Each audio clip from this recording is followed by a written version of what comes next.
very much for coming. My name's Marcus Miller. I'm the director curator here at the Mann Art Gallery, and we're here for the curator's walkthrough for the 46th Winter Festival Show and Sale. I'm very grateful to my First Nations brothers and sisters. I want to acknowledge that the Mann Art Gallery is located on Treaty 6 territory, the traditional lands of the Cree and the Dakota peoples, and the homeland of the Métis Nation. I want to introduce our guest curator this year, Allyson Glenn, who's Associate Professor in the Department of Art and Art History in the Painting and Drawing at the University of Saskatchewan. She's primarily a figurative painter who uses bold colors and brushwork in her images. She's smirking at me as I'm talking about her work, but I have to do this. Yeah, it's okay. It's okay. And tell me if I'm getting it wrong. Come on, bold colors, brushwork in her images. She uses impressionism, realism, abstract expressionism as stylistic models. She's interested in themes including the human experience, particularly how people engage with one another, social conflict, cultural identity, history, myth, narrative, and humanity's relationship to social conflict, to the environment, excuse me. Over recent years, though, she's ventured into interactive works, especially animation. And last year, she animated an award-winning short film in collaboration with the Saskatoon Jazz Orchestra called Above the Deluge, among others. Curator Katerina Pizanius, with whom Allyson has worked at the Cultural Foundation of Tinos and the Voros Museum in Greece. She writes, although Allyson depicts landscapes in ruins, when looking at her works, viewers experience moments of extraordinary beauty that prompt insights into current ecological crisis. Now, I know Allyson from when I worked at the Department of Art and Art History at the U of S, and I have to say that I actually learned a lot from you. I did. I told you that the other day, and it's really true. You know, I went to art school at NASCAD University in the early 80s, and it was like sort of a hotbed of conceptualism at the time. And so I'm part of a generation of artists who are both de-skilled and bereft of formal training. So I was always so impressed with Allyson in critiques when she could squint her eyes and say something like, oh, if you just darken that area, or you add some green over there, then this composition will really come together. She has the eye. And she also has a deep understanding of paint materials. So I'm really looking forward to continuing my education in this walkthrough. Allyson. Thank you. Thank you. All right, should I begin? Let's go. Okay, let's start. Okay, we're going to begin with this first piece here. It is a photograph that has been printed on a canvas surface. And the photograph, I can see here that there's a combination of a number of different images, what we call a kind of collage composition. And some of the ideas that I get from the piece is the first idea that I get from this piece is about community and a sense of city and community and gathering of homes that you see here collaged at the bottom. But then a church as being like maybe a central place or a place of gathering for that community. And then of course the artist also chose things like grass and flowers and this kind of green foliage. And that sort of idea it really emphasizes growth and good things that come from community. And that green also connects to this green home that's here at the bottom. So the piece is really interesting, and you know, I'm thinking that the artist that made it, that took the photograph and started to work with it in Photoshop, started to think about those sort of what those combinations mean within the composition. Good. That's good. That's okay. good. So I think this is an optimistic picture about a community. I like your reading of it very much. Yeah. So it seems like the ideal place to put it here in the center sort of foyer in the project room, because it's sort of a reminder of the importance of community and people gathering together. Yeah. Good. Okay. Okay, so number two. Number two, yeah. Okay. So we're just going to keep walking. Okay. All right. So we get to the next piece here. This is actually one of the award winners. And I'm just going to pull out people's names, because when I was looking at the artworks in the exhibition, I wasn't aware of who made what, and also what mediums as well. So it was really an opportunity to learn who was making the works afterwards, and I was surprised to learn it was Jody Miller, and I think this one is actually number 2. Yeah, take your first left, acrylic on panel, 24-inch diameter. Now, just before I begin on this wall, I should talk a little bit about why these works were selected to be put in the project room here on this wall. Now, a lot of the pieces that were here, or at least that were a combination of pictures that are here, are mainly landscape, but also about movement and animals, and a connection to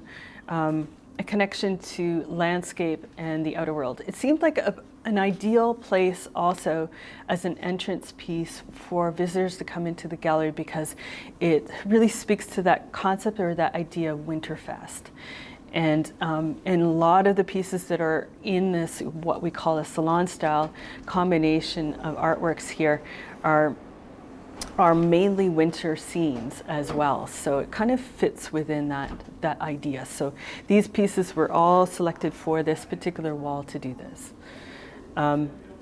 Okay, so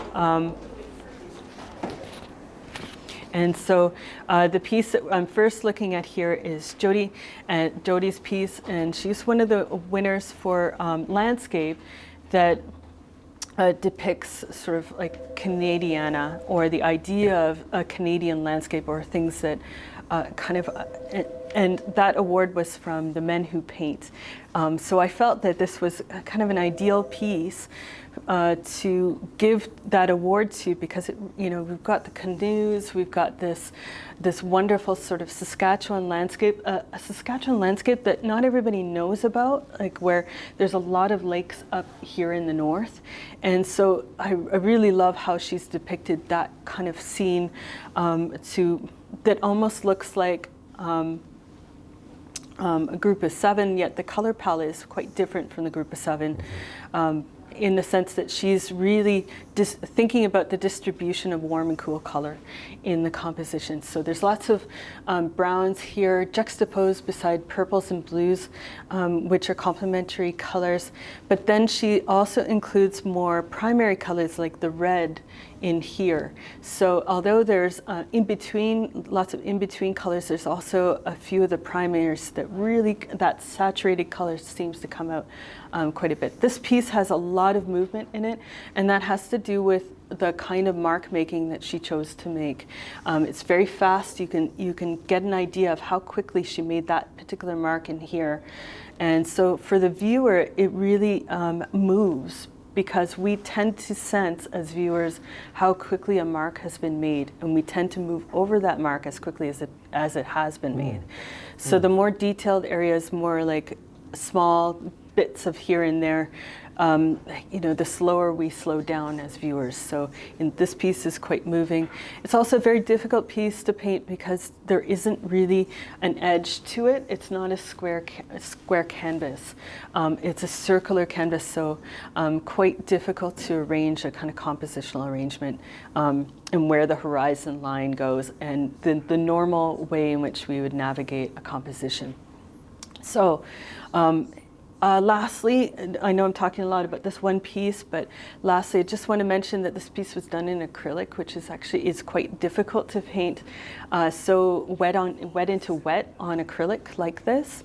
And so it's quite impressive that she was able to use that medium to get such a quick and wet into wet kind of effect in this painting.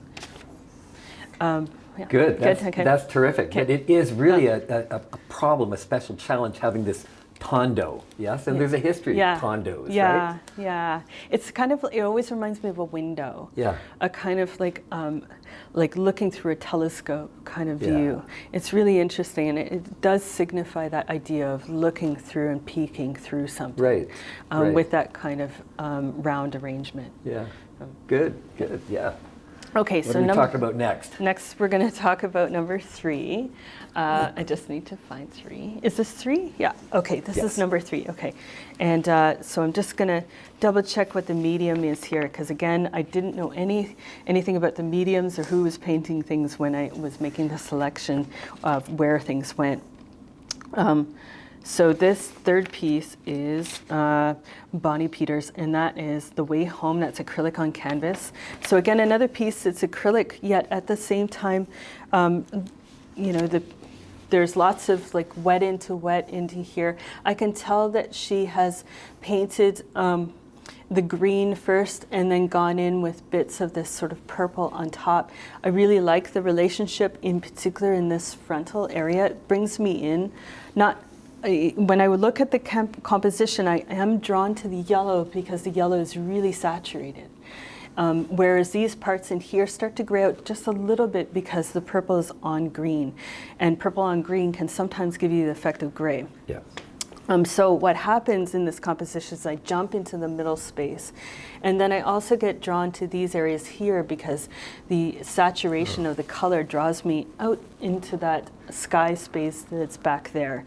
These are really lovely marks. They're quite long, and they're long strokes that bring, just like this piece here, the speed of those marks tend to bring me out this way. But then I slow down just a little bit in the detailed information that's in here.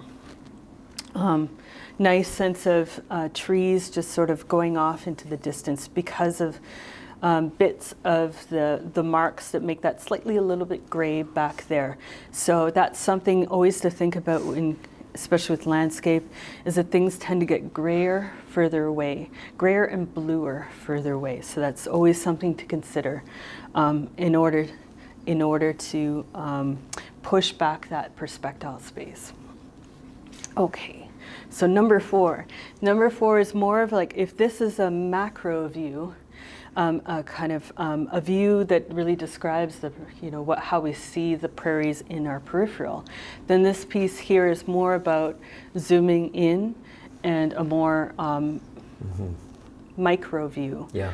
Of being in the forest and being totally surrounded by these beautiful trees. Again, another Saskatchewan landscape, and something about Saskatchewan that's really particular is these beautiful white poplar trees.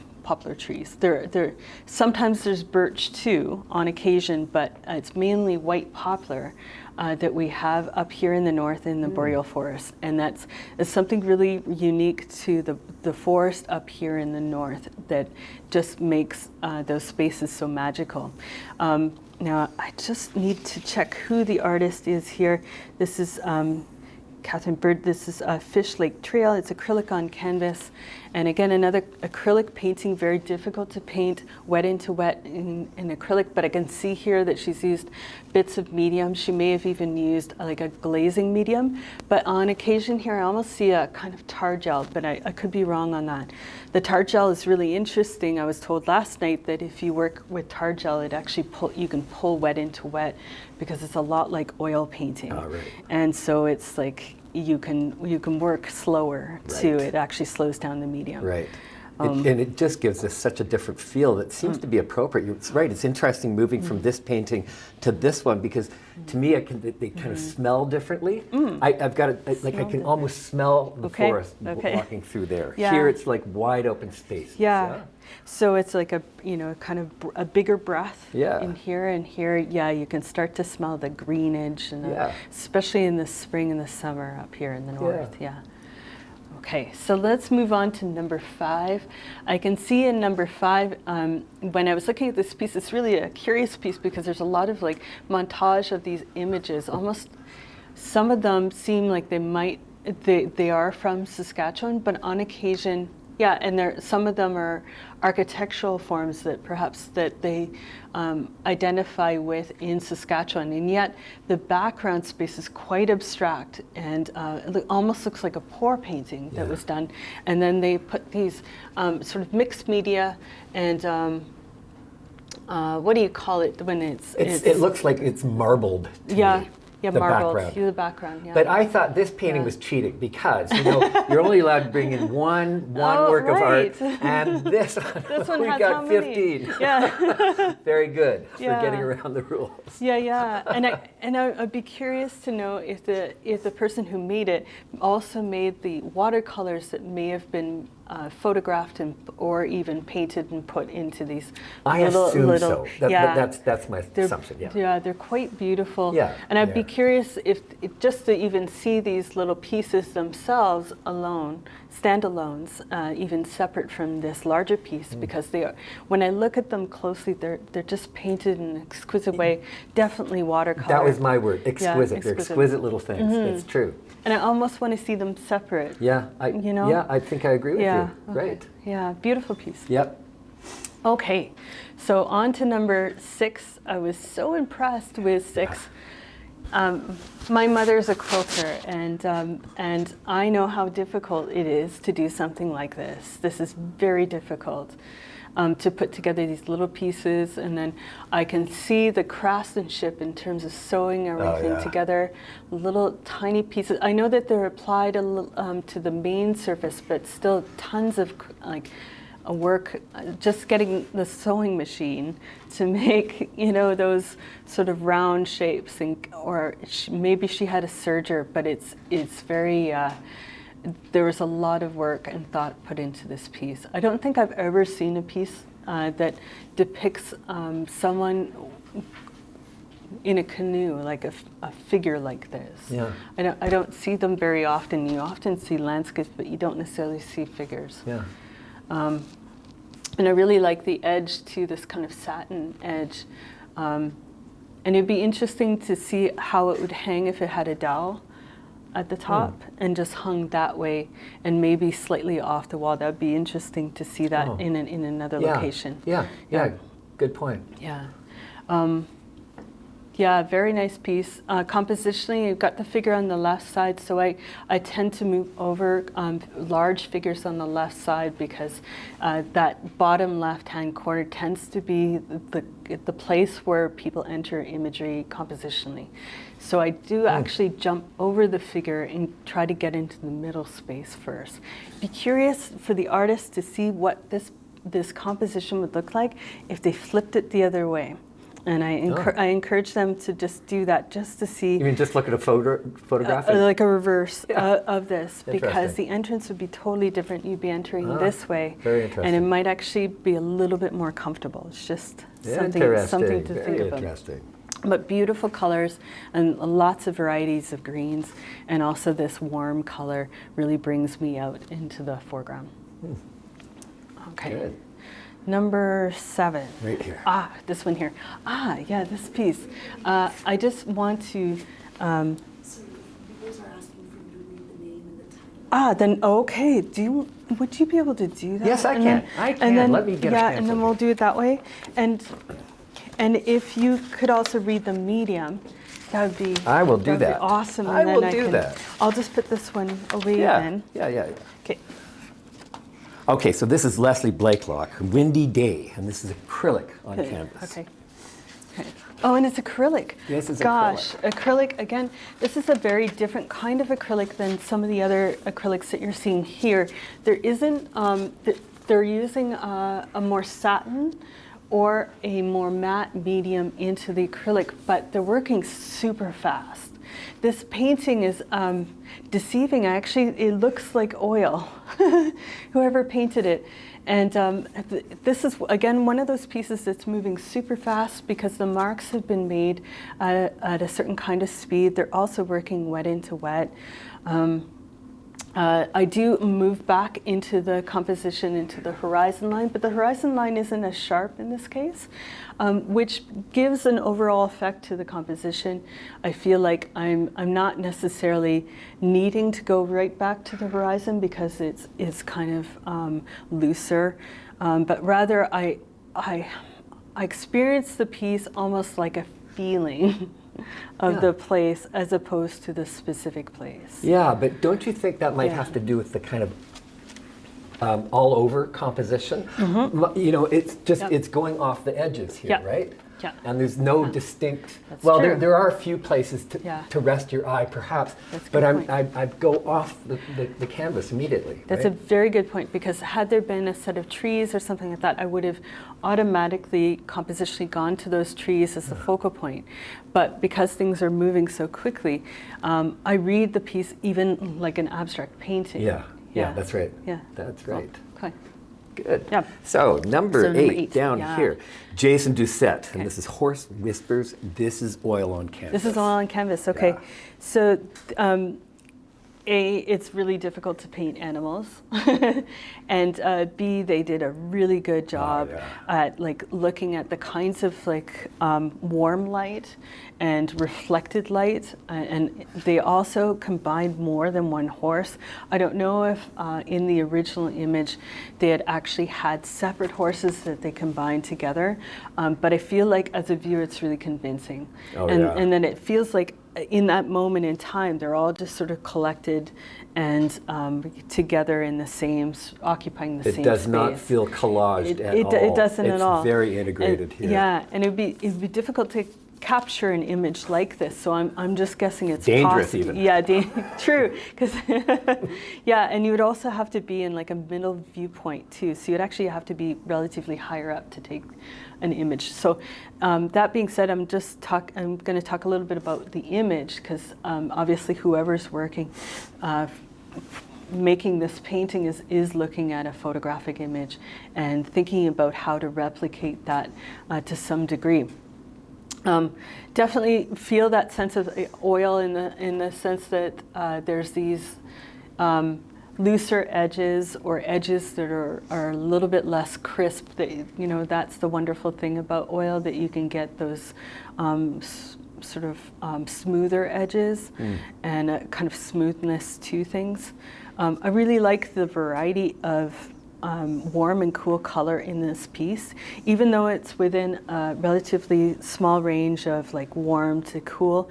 On the whole, they've got like this brown that's really quite warm, and even the darks start to get warm in here too. I can tell that the artist is really thinking about black, and that they may in fact mix their black, because the blacks that they're achieving in the piece are actually achieved by layering you know, very dark brown over potentially some more blue colors, and that's why it has that kind of luminosity.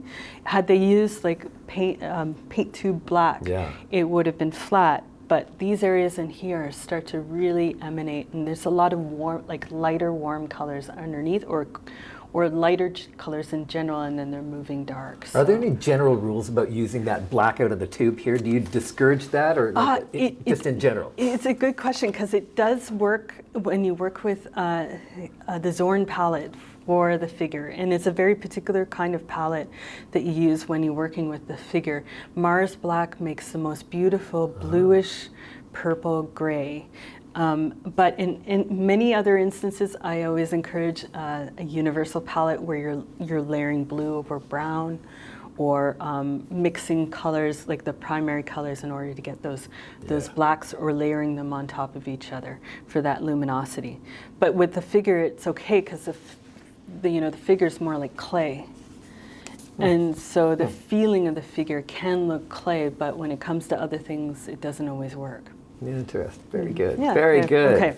Okay. So, this is 9. Number 9. Okay. 9 is Okay. Nikki Jacques. I'm going to get this name wrong. Excuse me. Nikki Jacquin, or Jacquin, Havana fruit vendor, and this is oil. Okay. Okay. So there's something about this image that tells me that whoever painted it maybe has been to, Cuba, Havana. Maybe they even took the picture.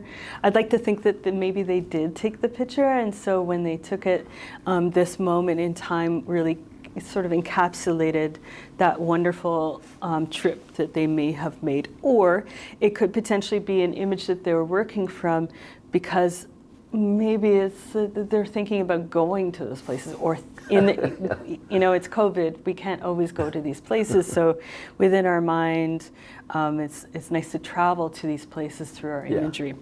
So In this piece, you can definitely tell that it's oil in the sense that they're working wet into wet. They're pulling some lighter tones in here, let's say in the jean part, but they're also pulling in some medium to dark values on top of that, so that those light parts aren't necessarily just sitting like icing, but rather they're folded in with the medium to dark tones, so that it seems more realistic for things like material in here. This is a little bit more saturated in here, so I tend to go like whenever there's a figure, we always get drawn to the figure more than other inanimate kinds of objects. So we're always looking in particular for people's eyes. So in this case, there's a profile and there's a tiny eye that's here. So I am looking at the guy's eye here, but then moving to this cart of yellow. And I'm moving to the cart of yellow because it's a really saturated color.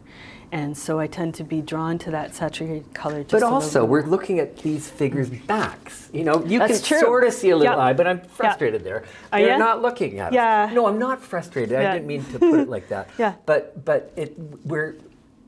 it's a candid shot, yes? I mean, it's not. They're not posing in any way, Yeah. right? And so even for that reason, I go to the saturated. You go Of there, course, of course. yeah. Yeah, I do. If I do look at him, I go really quickly. And it's really good that the artist had kept in that tiny little Yeah, sliver of the eye. you're right. If they didn't keep in the sliver of the eye, then I would just ignore the figure entirely Yeah. and move to this part of the composition. Yeah, Yeah. good. Yeah. Okay, our next painting over here Okay. is Helen Croissant. Okay. First light, and this is an acrylic. Okay, it's acrylic, wow.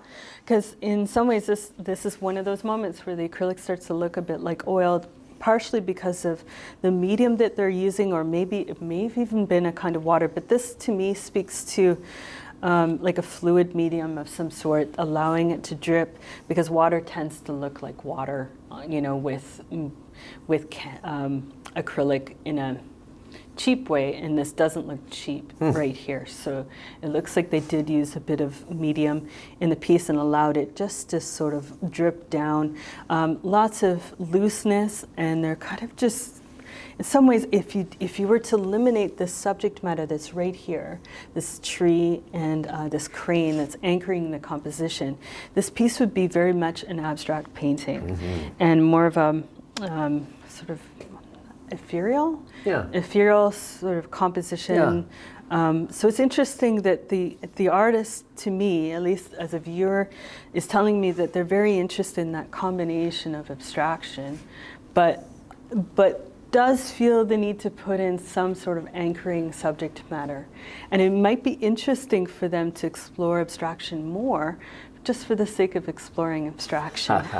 Go for it. Yeah, and even though I'm like a representational painter, I really feel that you know, that balance into abstraction is really important, and you know, sometimes people just need to go there to develop that further. It's obvious that whoever painted it is quite skillful in terms of their observation skills, and they're able to get in a lovely sense of light where the crane is in that piece.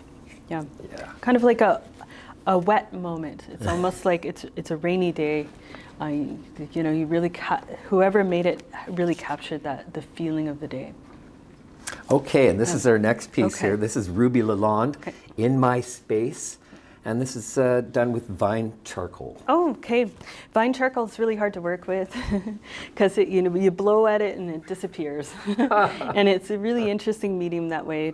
It can smudge so easily. But for people who really know how to work with vine charcoal, they can get a really wide variety of tones. It's a kind of medium that you often get just middle to light tones, and you don't necessarily always get middle to dark tones. So whoever did it really knows how to work that vine charcoal for some of these darker values that are in and around here. I like that it's relatively loose, and that in some ways the leg just disappears into this more abstract area here.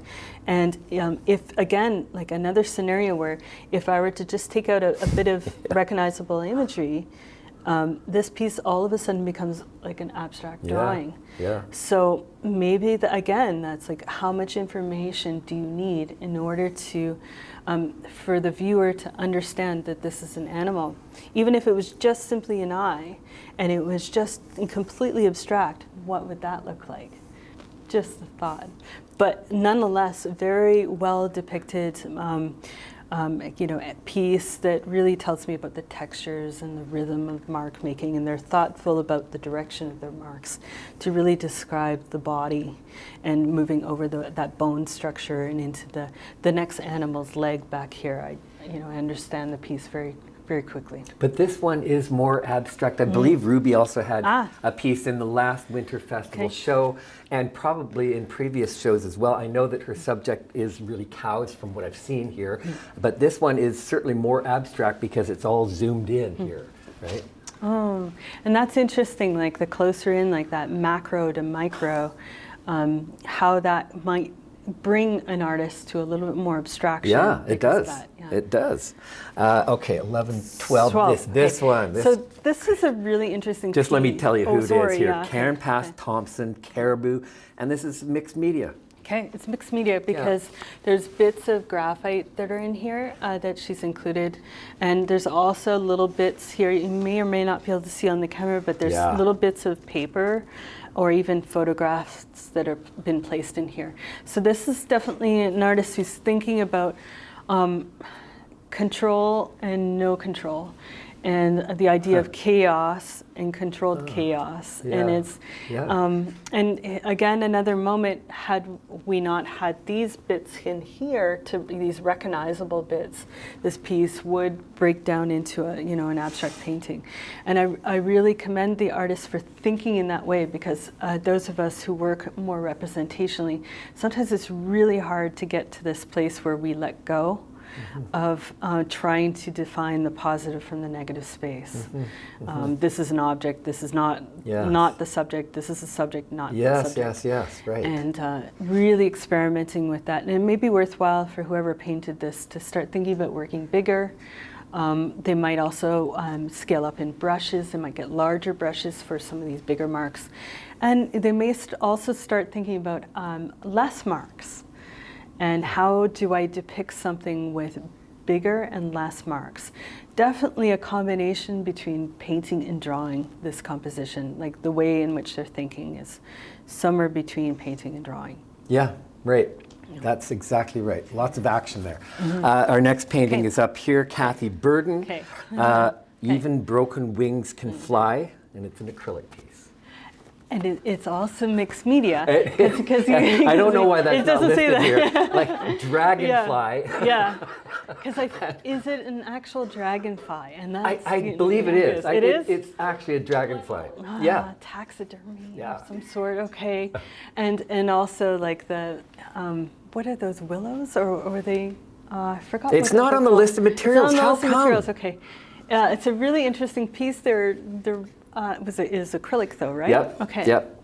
And so they're thinking about sculpture and how to combine sculpture with paint, and that's always a really tricky thing. But it's an interesting piece because the sculpture, of course, brings me right to the surface, wherever the real objects are in there, and.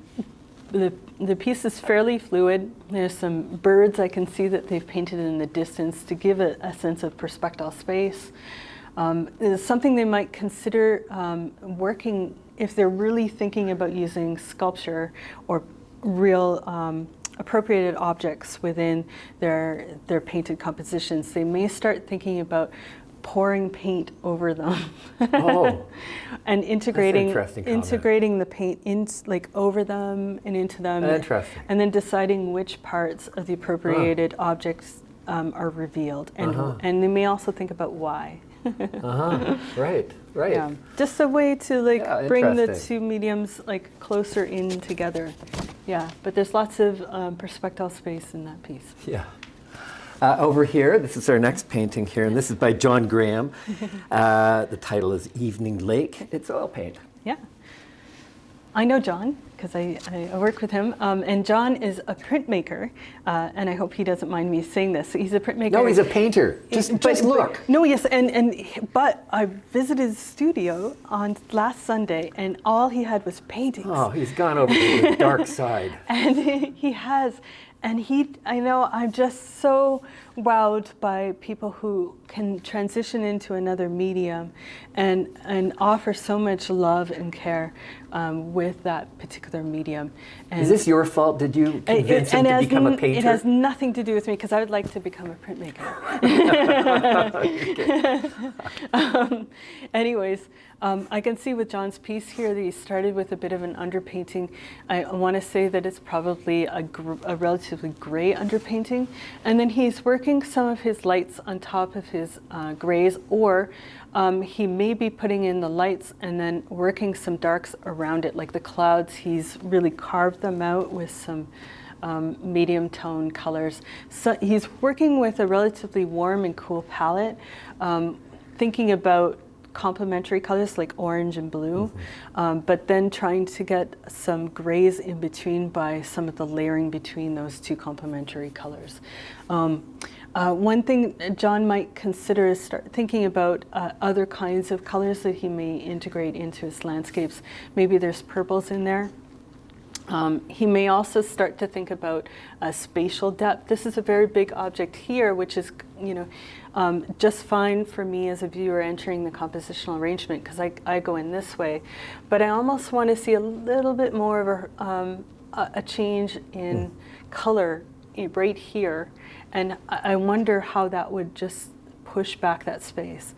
That being said, John may be thinking about how to also create an abstract painting. So it seems like he's a little bit torn between working with abstraction and perspective space. I was just thinking that also. Yeah. But to me, the very interesting bit of it is more of the abstract relationships. This little, I'm not sure exactly what that is. If it's a bit of rock in the background, or if it's a wave breaking, but it looks like the clouds. They both have the same feel to them, right? Yeah. And I like that kind of ambiguity here. That seems really interesting to me. It's almost like a different kind of landscape. Yeah. Otherworldly kind of landscape. Yeah. Because of that. Yeah. Good. Okay. And now, this piece the here, Sasquatch. My gosh, it's fantastic. This is Ellen McNeil, Encounter in the Alps, circa 3500 BC. Acrylic. Oh, that's so interesting that as she was painting this painting, thinking about that time period or that time frame, and maybe also thinking about the possibility of other creatures. There's definitely an element of surrealism in this piece because of that, or going into some fantasy, yet at the same time it's very subdued. The thing that throws us off as a viewer, the Sasquatch, you almost miss it. And you see how it just sort of integrates into the composition? Right. That's right. Because this figure is so highly detailed, I'm almost immediately drawn to this character because of the amount of information that she's offered for him, as well as the mountains. So it's almost like this is the last thing I see in the composition. And then when I see it, I'm like, oh, that's really funny. Or that's really interesting. Yeah. I really love the sky and how the sky's been worked here. And it's almost like she's gone in with grays and then bits of lights, but there's also moments of warm color in here. Although it almost looks like she may have had something in here and then she painted over it. I really like that history just finding its way in the composition, because if this was totally uniform from here to here, the space needs to be broken up. So that tiny bit of warm that's behind here, the subdued sort of warm, is actually working really well. And that might be something like, an error that always works out really well without you necessarily intending for it to be there. Yeah. And it's one of those moments that I can just kind of see that behind there. Yeah. Yeah, lovely piece, very difficult to paint mountains, but did a really good job of keeping a kind of uniformed color or tone, and then layering the lights and the darks on top of it in order to unify this really complex, detailed area. But there's something odd going on here for me with the mountains because they're so saturated and they do come prominent. forward. It just comes forward. Yeah. So they, in a way, the mountains look like miniature mountains that are They quite do. close. That's right? true. That's true. And so it also makes us feel like it's an otherworldly place because the scale is slightly off. And maybe that was intended, maybe it wasn't, but it's interesting though. It's almost like camouflage or a distraction for us to not see this until last. Yeah. So that's right. Yeah, it's a funny thing. Here's a much more subtle kind of a landscape down here. This one is just, let me get this right. Audrey Roller, Wintertime, oil on canvas. Okay, so this one's oil on canvas. You know, this piece really, when you get close to it, you start to see the subtleties and the detail. And the way in which the sky has been rendered is just magnificent. And I go back there, but then I also go into these mountain areas in here. And then, of course, this sort of, you could say, classically detailed area of the trees. Lots of interesting greens that are somewhat subdued. This piece would benefit from a white frame or some space around it. I was going to ask you about the frame because okay. it's very deliberate, right? Yeah. It's very rustic kind of a wood frame. Yeah, and although it fits with the theme and it might be more sentimental to have like this frame in particular because it reminds the owner of the woods or what have you, it actually in some ways is taking away from the subtlety of the sky. So if that was white around it, or just sometimes you can take canvases out of the frame and just hang them even without being framed at all. Because sometimes paintings don't, like they get contained and they need to be more expansive, like this piece with the horizon. Right, right, good. Here's our next work. Yeah. This almost looks like a print back here, right? The mountains. This is Jamie Buczynski, Rise Up, acrylic on canvas. Acrylic on canvas. And you know, this piece, I was really confused at first because I feel like it's mixed media. And I kept wanting to put my hands to touch it, which I'm not supposed to touch things in museums and galleries, so. Because it's so, it looks like felt that's in the foreground. It's true. And doesn't it look like mixed media? And it's very kind of flat looking. It's as if there's a piece of fabric that's just plunked on there. Totally. Yeah, I actually thought it was fabric for a long time until, you know, I got close to the piece. I really like how, again, you know, a mountainous region is simplified by this purple or underpainting that's behind it, and then they're simply working with some of these medium to light tones, but not necessarily relying entirely on white to create that mountainous region. So it makes me more convinced of the shape, you could say, in the volume of the mountains. They're really sculpted. Yeah. Well sculpted. It's quite good. You know, And keeping a relatively simple palette between the green, the purple, and the blue, and then of course moments of this red that's really coming forward allows for the piece to be quite unified. They may start thinking about, if they have a long strip of color like this, they might start thinking about where that light is coming from and just changing up that sky just a little bit on one side or another, and that's just going to break up this long shape. It's not such a big deal because it's broken up by the shape of the mountain, and so it's an interesting shape to begin with. But they might start thinking about that as a way of creating more of a focal point for the viewer to enter into the space rather than left-right. And over here, we have another tondo of sorts, right? So this is Beryl Fournier, Winter's Song, acrylic. Acrylic. Yeah, it's interesting. These two pieces are, when I arranged them, that I put the two together because they both look like mixed media, even though they're not. And so lots of details in this treat area. It's more of like a what do you call it? Not a montage. It looks like a montage, but it's sort of it's stylistic in the way that the trees have been drawn. It's almost like they're floating within this landscape, or it's maybe the artist was thinking about this winter landscape, and beneath it, summer is just sort of waiting. That seems right to me. But they don't seem like real trees at all. They're sort of symbolic trees. They're symbolic right? trees, the way that it's been painted. And some of that has to do with the stylization of like the lines that are drawn around it. So it's more like, symbolic, or something that's more illustrative, which offers a bit of contrast to the more, you could say, modeled, rendered landscape. This is very realistic, the background here, right? Yeah. So, but this is something else. This is like a different space completely. And maybe it's like a different dimension, and maybe maybe they were thinking about that. I think so. Okay. I think so. Here's our next painting, and I think that this is really kind of a famous icon here in Prince Albert here. This old bridge that has been saved. It's just up the street here. So, let me read the name here. This is Lillian Donahue, Hope Bridge, and this is acrylic. And is it actually called Hope Bridge? Hope Bridge. Does anybody know? Hans Bridge. Cam's Bridge. Hans. Oh, Hans Bridge. Hans Bridge. So I may be wrong about this particular bridge then.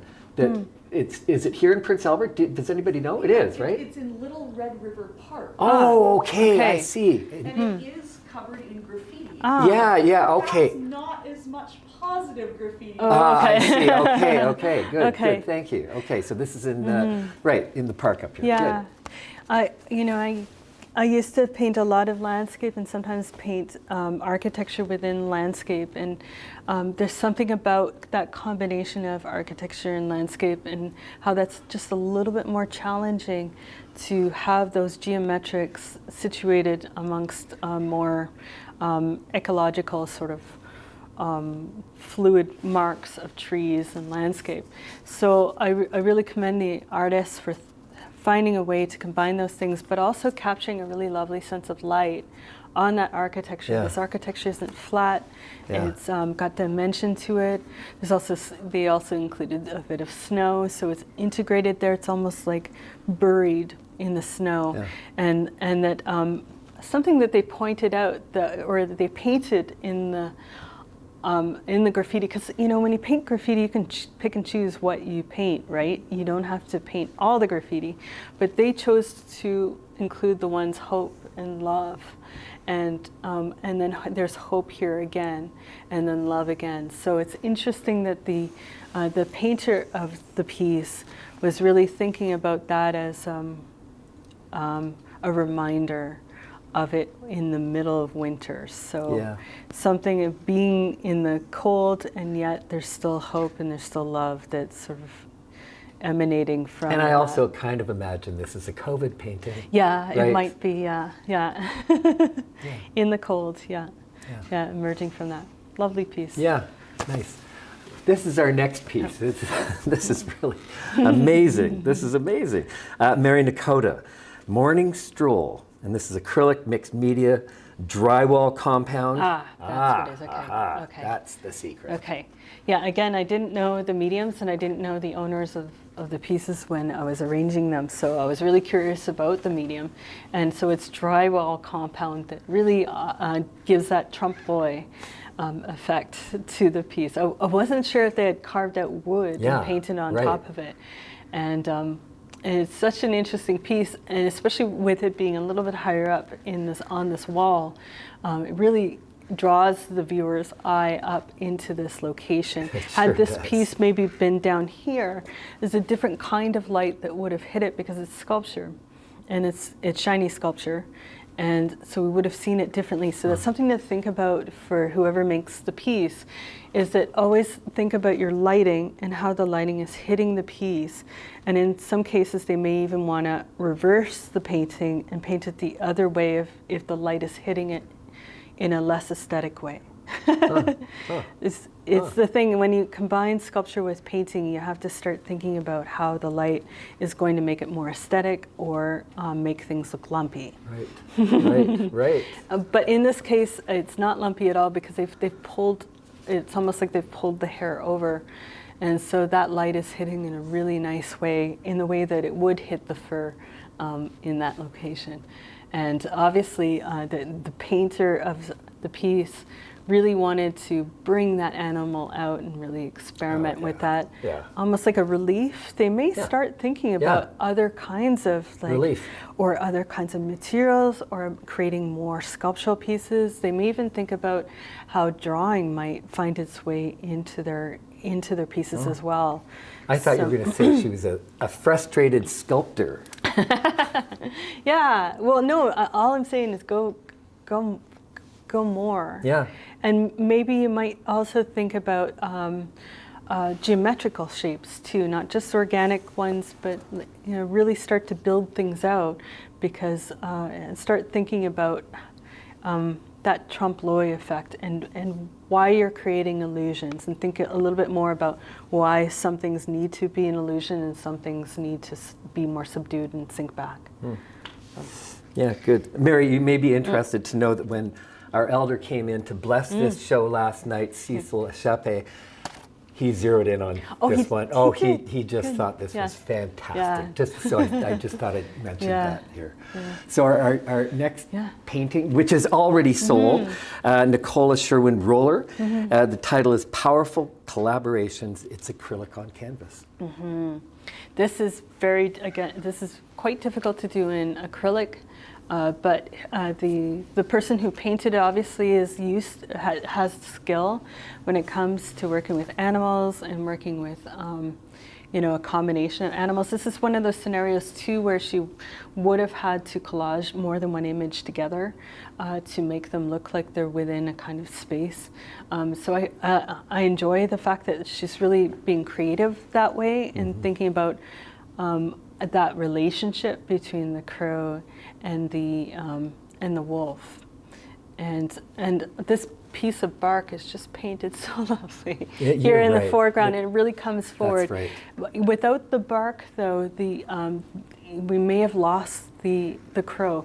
So the bark was really, really important there to offer a little bit of contrast, to push that forward, and that's it's a good thing to include those sort of things in, especially if you're collaging more than one animal or object together that have a kind of understood anatomy to them, where you can't really make things too small or too big because we understand them from the way in which we're wired. Yeah, right. Yeah.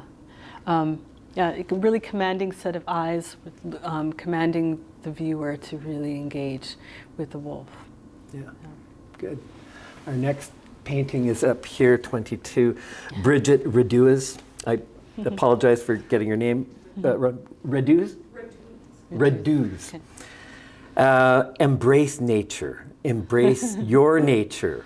This is an acrylic painting. It really looks like a self-portrait to me. She looks exactly. Oh, does she? This is a self-portrait? Okay, so There's speculation that this is a self-portrait. Okay. And I have to say, when we were laying this all out, I had to get right up close to this because I thought, had she actually put real hair on there? Right. Yeah, there's lots of detail, lots of layering in those marks. She's using a very, very small brush for some of these detailed areas. If you look closer into the piece, I know that it's further up, but it's kind of an ideal location because in some ways she's looking up to the sun, even within this this salon-style arrangement. She's kind of looking up to the sun and giving praise to the landscape, and especially with that kind of gesture. When you look closer into the piece, though, you start to see things like the little rabbit in front of her, and which is very subtle because the rabbit doesn't have a lot of contrast there, and she hasn't added as much detailed information to the rabbit. So it's interesting that certain things got lots of detailed information, but other things didn't. So I'm curious about that. But also the raccoon to the right, I love that. That sort of curious raccoon. Yeah. Yeah. And then another rabbit that has moved out that way, and then of course some deer and birds and geese and trees. So she's in a lot of ways it's quite illustrative, but also the animals are there in a kind of symbolic way too. They are, because it's a kind of a, it's like hyper realistic or magic realistic. You know, it's not Magic realism. It is kind of, right? Because Yeah. it's very much a symbolic kind of fantastic space with these patterns that she's put in, and so, you know, but her body is so realistic, but it's in this fantastic space here, right? Now that's the only thing about something to think about for the artist who made the piece, is that wherever there's highly detailed information, that's where the viewer is going to go. So if it's a case that you want the viewer to jump into the middle space more, you may start thinking about how that detailed information, for example, could be where the deer are and maybe less on the figure, and like how would that change the way in which the viewer might navigate the space. Good. Our next painting is this one, 23. This is Jessie Kendall, Slow River, and it's acrylic on canvas. Okay. Yeah, there's lots of beautiful greens in this piece, and he's thinking about using a more brown or warm green, and then he's pulling in some of these lighter greens on top. So really thoughtful about finding a way to unify this very large group of trees. Sometimes people get quite stuck on the detail of trees, but I feel like they've put a kind of unifying color underneath that allows for some of those shadow areas to just be there, as opposed to being sculpted out each one. Now that's quite the set of clouds, isn't it? Yeah. It is. And look at this really warm sort of greenish blue. And that tells me a lot about the kind of day that it may have been. Although this feels quite cool in here, this is quite warm. Oh, you're right. So there's a weird juxtaposition here. And sometimes the sky will actually reflect into the water. So that might be something to consider, that they might break up that water just a little bit to suggest what's happening above. Yes. Or integrating that warm bluish green in here. Although that might have been the way it was in the photo, sometimes you can take liberties and you can kind of just put those things in, and all of a sudden sometimes things will really get more uniform. So this feels almost like winter here, but then this feels like summer. Yeah. It's interesting. Right. 23, 24 is this painting here. This is Annette Henbit.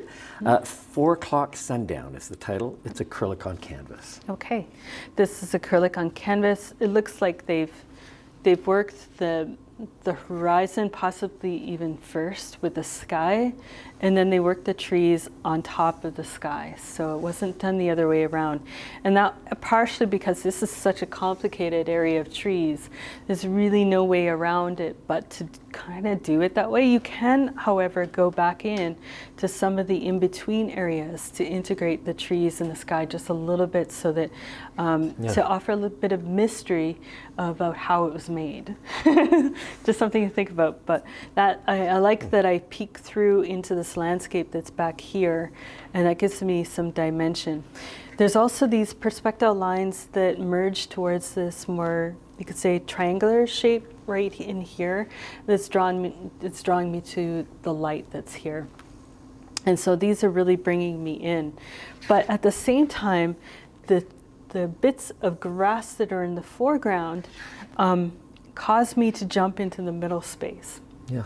As opposed to staying on the outside. So it's an interesting piece that they knew that it would just be too simple to keep the lines going this way. But it also changes the entrance.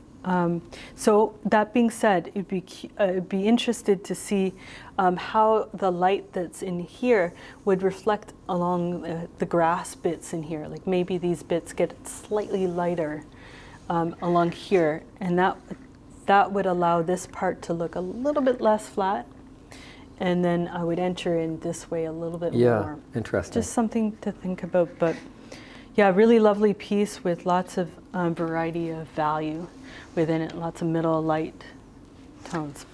This is our next painting.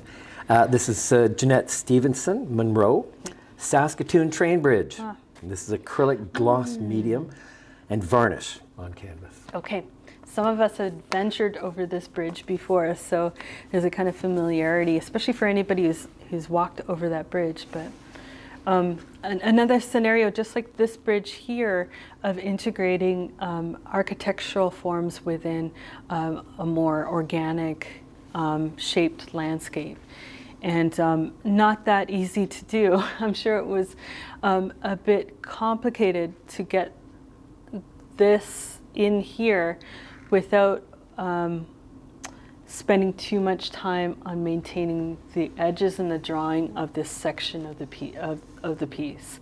So it is, but that being said, I see quite a bit of balance between these more geometrical shapes and the more organic ones. So whoever, the person who painted it was really thoughtful about trying to simplify this really complex shape that's kind of in the middle of the composition that takes you into the middle here, which is a very hard thing to do compositionally, to make a piece really engaging if the focal point is kind of in the center. And I think that this works because the sky is so... Oh, you're right. I was going to ask you about that sky that's so different. Yeah. Right? Yeah. Yeah. And sometimes when you as an artist, you put in something that's really analytical and takes a lot of thinking about math and rules, but then you react to that because you're too controlled, and then you do the opposite. Oh, I so think this you're is exactly kind of like right a there. moment. Right. No, but if the sky had been painted like this, I think it would have been a problem compositionally, right? It would be more static. Yeah. The composition, there would be less movement, and this is quite static, and yet this has tons of movement, so the piece is quite balanced. Yeah, good. Good. And this is our next one here. This is amazing. Here. This is Quinn Smith Windsor, Merida, which is, I'm assuming, the name of the dog. It's fluid acrylic paint on canvas. It's fluid acrylic paint, okay. It looks like a pour painting, and I've seen people do pour paintings, but very rarely do you see them being able to actually paint something that looks representational. And so whoever did it, they're really thoughtful about that positive and negative space, using that kind of turquoisey greenish blue as a way of simplifying the complexity of this dog shape. That being said, what would have happened had the dog shape, this blue, not been here and it had been brown? What would it look like? Because then you would just simply see the eyes and the nose, and that might be quite intriguing for the viewers to just sort of say, hey, that looks like a dog. Right. And work because with it's on the abstraction. verge of all breaking apart into Totally. liquid, right? Yeah. It's true. If the dog is looking at itself in the pond or something, right? And maybe that was the original image. Yeah. There are some pictures online that you can get of dogs being underwater, and it's really funny. And maybe this is one of those scenarios where the picture has been done that way. But do take the liberty when you're an artist to change things up if you think you can take the painting in a different direction. Yeah. Nonetheless, lots of control within the chaos of the fluid medium. Here's our next painting. Bonnie Denny, Sound of Silence, an oil on raised canvas. What does that mean, raised canvas? I don't you know? Actually. I thought you knew everything. I don't know about that. No. Okay. And it's oil? Oil, Oil, yeah. okay, wow. Okay, so they're painting in oil, but it's actually relatively thin applications of paint. They're using mainly linseed oil as their medium in between, or just painting straight out of the tube, mixed. The colors are definitely mixed. So they're working with secondary colors like purple and green, and then other moments of lighter variations of that with a bit of titanium or zinc white. I am a big fan of zinc white instead of using titanium. I know it's wrong, but because zinc white has a tendency to they say it's not as permanent, and sometimes it can break as opposed to titanium. But You mean archival? Archivally, yeah. But I've dragged my impasto paintings across the floor, and only then, when I drag them across the floor, do they like chip off from the edges. So I've never actually seen the zinc white And why are break you apart. dragging your paintings across Sometimes the floor? my paintings are really big, and there's no other way. Okay. And if they move from show to show, sometimes they get dragged. And then I also stretch them after I make them. And so the edges are sometimes that way. And only in those scenarios do I ever see zinc white behave funny. So I would encourage who has made this painting, that might be a color that you integrate into your palette, is zinc white, because you'll get a little bit more transparencies in your middle to light tones, and it won't look as chalky. That being said, I really, really like how they're quite thoughtful about their mark making and how to make marks to draw the eye up and over this way. It's also quite challenging to get yellow to purple and how that relationship work. There's lots of, you could say, atmosphere in this piece. And I'd be curious, it would be a very different painting if that yellow wasn't there, isn't it? And it makes me wonder, like, what other colors could be there, because it's very much a focal point. But It certainly interesting. is. Yeah. Good. Here's our next painting. Yeah. This is Leslie Stadnichuk. Leslie Stadnichuk. And the name of this, do I have the right painting? Yes, Sella. And this is an oil painting. Okay. It looks like Emma Lake. Doesn't it look a little bit like Emma or Waskasiu? Yeah. It's in the neighborhood, that's for sure. It's definitely in the neighborhood. For those of you who haven't been up to northern Saskatchewan, we shouldn't tell you, but it is this beautiful. We try to keep it a secret. The thing I love about this painting is this, like, how they've really captured this reflection. It's just so convincing. It's a hard thing to do, that combination of the land to the water, and because the tendency is to really separate it with a line. And in this case, the artist thought about how the light was hitting some of the water just in here, and that's just enough. It's not like a big black line separation, which most people tend to do when they've got like an island. So there's this weird sort of effect, almost like when you do those blot paintings, where this really reflects that, and then it starts to feel really quite uniform. They've made marks in this more horizontal way to indicate that this is the water, so that this isn't just like a floating island. But I really feel like the piece is quite convincing, and of course these clouds. Working in some lights and then putting in some darker grays underneath that are a little bit a warm gray, and then integrating some of that blue. They may have had blue underneath and then worked the white on top in this way, but in here you can definitely tell that they've layered that gray on top of the white, and I feel like that's really effective. It's beautiful, isn't it? Like this sort of It light really is, that and they I'm so capture happy here. that you pointed out and you drew our attention to the whoops. Yeah, we're not allowed to do To that. this edge here and this liminal space between the land and the water. Yeah. And it was very beautifully handled. Very beautifully handled. Great. Now we're on to this painting. So this is Celeste Delahaye, Early Morning Delivery. It's an acrylic painting. Okay.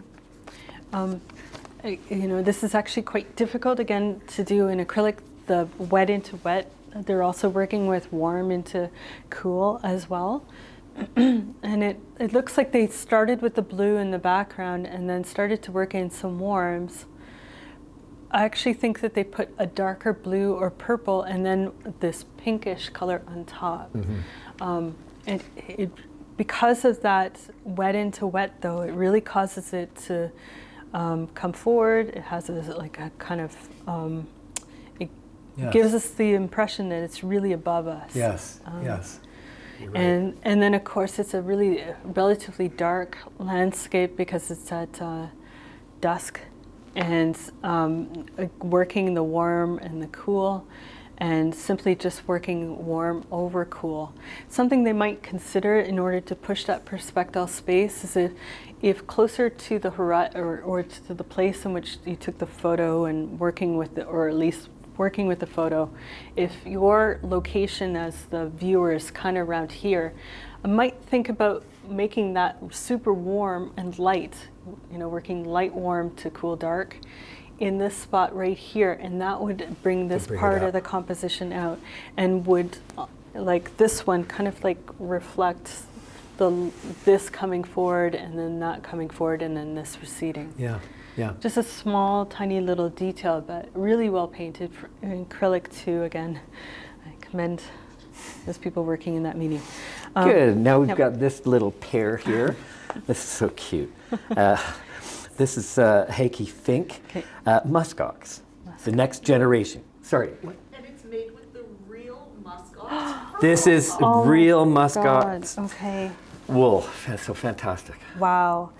Wow, it's just such a fun piece. I mean, and for any people of any age to come in and see this piece, you almost want to touch them, but we're not allowed to touch them. Yeah, But that's right. There's That's something right. about the scale being this scale too, because they could have easily made a larger one, but I feel like the choice of scale is really appropriate. It makes us think about the relationship baby to mother, Yeah. and something about it being a little smaller. These are done really well. You've got that sense of texture and fur here, but then this becomes all of a sudden smooth. Yeah. Along with the little feet as well, they're also done in a way that they're quite smooth and really planted there on the ground. They're so cute, but they're not cartoony really either, right? Yeah, they're not too cute. No, they're not. They're not. It's really lovely. I think that has to do with the color, because the color is very, again, using the real materials themselves, there's something about that like earthy, realistic material color. Had it been maybe fabricated material, they may not have been able to capture the same sort of realism that they had in the piece. Yeah, terrific. Now So we've got a few couple pieces over here. Okay, we'll just keep doing this room, and then we'll stop after that. Okay, so now is this, this is 31 here. Yeah, this is Jared Mayer. Okay. The title is Samson. And the Samson. material is metal. Okay. So Samson, we weren't quite sure the best place for him, but then we thought the window was so perfect in a way, because Samson, to me, is like this winter god. He's like this little winter god overlooking the winter scene in the project space. So there's something about him guarding the Mann art gallery, that's right. and kind of like blessing the show in this really interesting way. Right. And I like the fact that the light also hits the metal along here, because Samson feels like he's the kind of sculpture you'd want to put him outside too, right. in time. Again, he's sort of like this, there's something about the scale too, I think of Burning Man. Okay, right. You know, it's sort of, there's something about Burning Man, and whoever made the work perhaps is looking at that sort of gathering that happens each year in Nevada. And Burning Man sort of looks something similar, but with wood, and then they burn him at the end almost like a ritual. So there's definitely, knowing about Burning Man, my first instinct is that this is also about ritual somehow. Yes. But it was a trick. I remember when you were here curating the show, where he goes, he's so commanding. He is very right? commanding. And he could have easily gone in there too, but he seemed like the coolness of the landscape outside. He just feels like he's nicely situated against the snow. Yeah. And now, changing channels completely, totally we've got this completely, beautiful bowl by Rod Peterson. And the title of this is Piper's Road, Maple, Birch, Walnut, Dyed Pine. I really makes me, because I don't make wood, but I know from people who work with wood how difficult it would be to integrate this kind of, you said it was maple and pine. Well, it's a few, maple, birch, walnut, and dyed walnut. pine.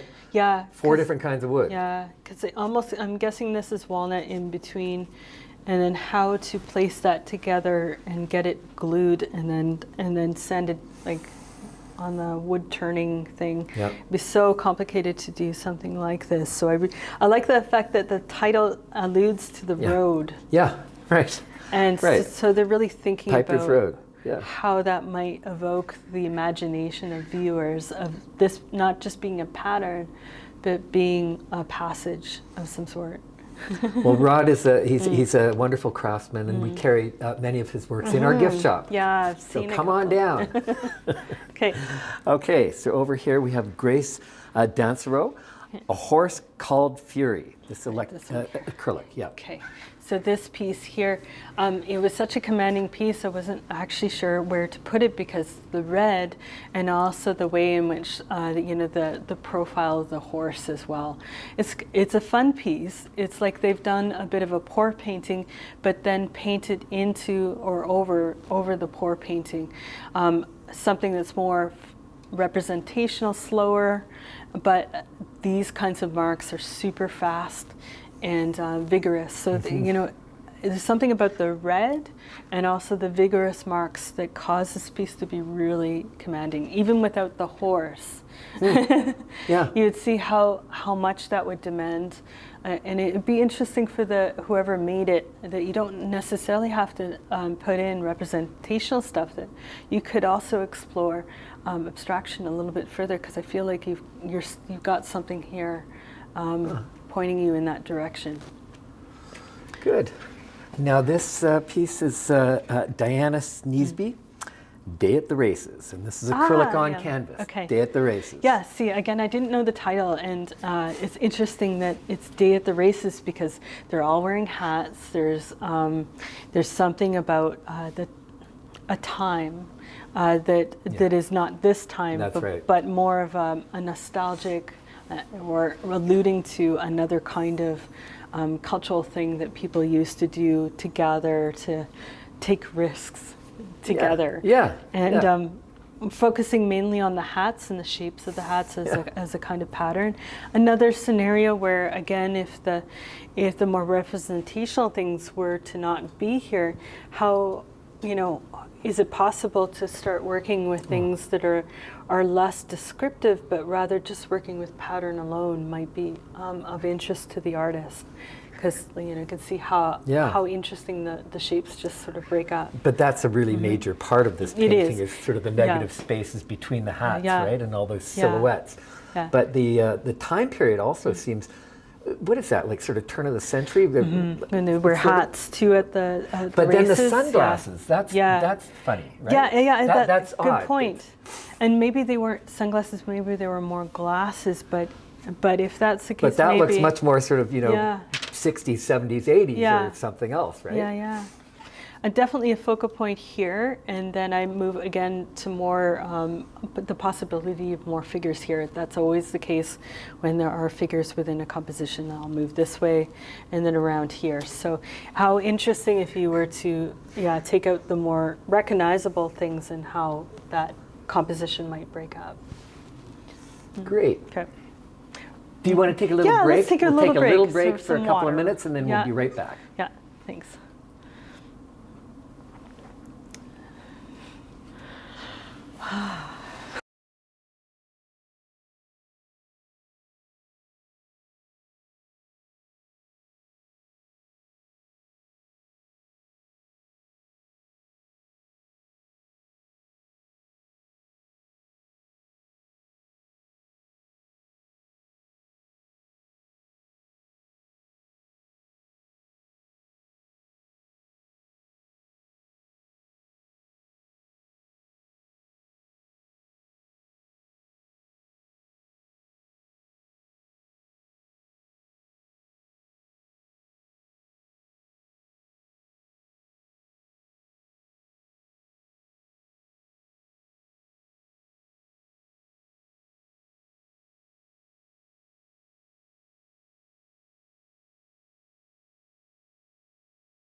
So we're in the main gallery here now, and we're just going to go around in a big circle, I think, here. Yep, we so are. the first work is Corey Chad, Studio Still Life. This is oil and graphite on cradled board. Okay, so before I begin with this piece here, I just want to talk a little bit about this section, the next few pieces, which are a range of different kinds of media. In this room, I decided these pieces kind of go together because there's a bit of organized, what I call organized chaos. It's a way of looking at the world and finding ways of unifying or making sense of the, you could say, the chaos of the world. So this seemed to be you could say, the overarching theme of this particular section of the gallery. Now this one started to merge into the next room, and they do link a little bit. So I did actually move this piece from that room because it just went so well with the other pieces that have that kind of phthalo sort of cerulean bluish green color to it, as well as more purples on the whole. This piece here, though, if I get into the details of it, it's very much a mixed media in a way because they're using that graphite, and it's always really interesting to see that graphite. It's oil, right? So that graphite sort of merge from oil because graphite will always come out of a painting over time, and the oil tends to be a little bit more opaque than acrylic, so there's always this bit of a veil or a veneer that's created between those two mediums when you work with them. I had a friend I used to work with in grad studies, and he always used graphite like this, and there's something so poetic about that combination. Lots of atmosphere in the piece, nice composition, and just an overall effect of a unity within the piece. Yeah. And the framing works really well for this particular one. That's right. It's very nicely framed. That's true. And I like how there's, it's overall, it's quite flat, but there's a lot of like transparent bits, and I don't know what the spaces are. I'm going back and forth, in and out. Yeah, terrific. It's a very handsome painting. Yeah, so we'll do this one. Okay. This is 36. Oh, this is Judy Relitz, of course. View from the top floor. This is digital photography. Yeah, and this is just like a straight shot, and I just, coming from a school from so long ago where we really appreciated these formal aspects of abstraction and composition, and that this piece, I just really loved the vertical lines going this way, but also like the rooftop of the lines going this way. I kept looking at the piece because I felt like it was almost some kind of collage, and yet it was just like a straight photo and a good eye for these formal aspects of geometrics and color as well within the composition. Yeah, no Photoshop going on here, no collaging. It's just good eye. Yeah, really good eye. Yeah. And of course, good technique in terms of capturing that sense of light. That time of day was probably getting closer into the evening. And this one is Sharon Feschuk, Pondering COVID-3. It's a photo. Yeah, and a photo, and it looks like it's textiles. Yeah. And I decided that these two pieces just go so well together in terms of the geometrics as well as the color combinations, but this piece is slightly different. It's almost like this is the macro and this is the micro, and it's almost like we're looking in closer to this one with this piece here. So I really like the texture and just using textiles and lighting things in a really interesting way, and the kind of abstraction, and the material isn't even either. I like the fact that it's a little bit unpredictable where the light hits it over here and then less over here. A nice piece. Yeah. And here we've got George Glenn, Studio Late Winter. It's acrylic on wood panel. These, some of these, I should just point out. This is an award winner, and Corey Chad's is also an award winner. So, George Glenn. He's painted this in acrylic, and it's one of those moments where you've got lots of geometrics, less, you could say, looser areas to play with. That being said, he had to really think about the direction of his marks to make these larger geometrical shapes more interesting. So just dragging some kind of mark over top to create a bit of a texture offered a sense of light. And it's almost like this is a patterned wallpaper because of the way the light is hitting the actual sculpture of the paint.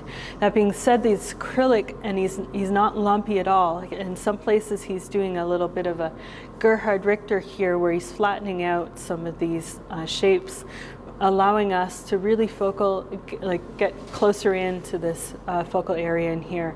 I really like how the paint application starts to sit on top in the way it would, or to offer a sense of volume, and a sense of volume in this one shape. And he's just such a good observational painter. Because even this isn't predictable. The way you would have to really see it in real life to see how that would make sense.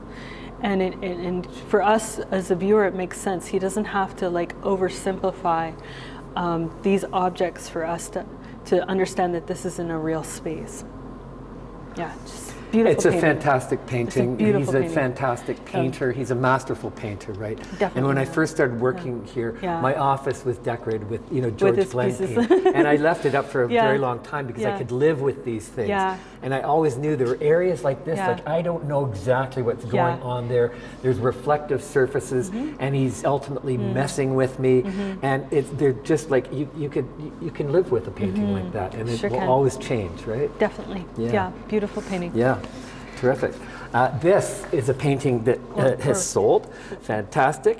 Rob Gortson, Winter Night Performance, Audience, a family of 4, and a dog on the park bench. Printmaking. Yeah, so it's a collage, because I know Rod, and it's a collage that he's created, but he's also gone in afterwards and painted in some areas. I actually asked him if there was collaged areas in the composition. He said, no, it's a collage, and then I've just made it so thick and layered so much ink on top of each other that it starts to look like a painting. And so it's a pretty amazing piece. As a printmaking piece, he's really pushing the bar in terms of the technical aspects of printmaking to make things start to look like paintings.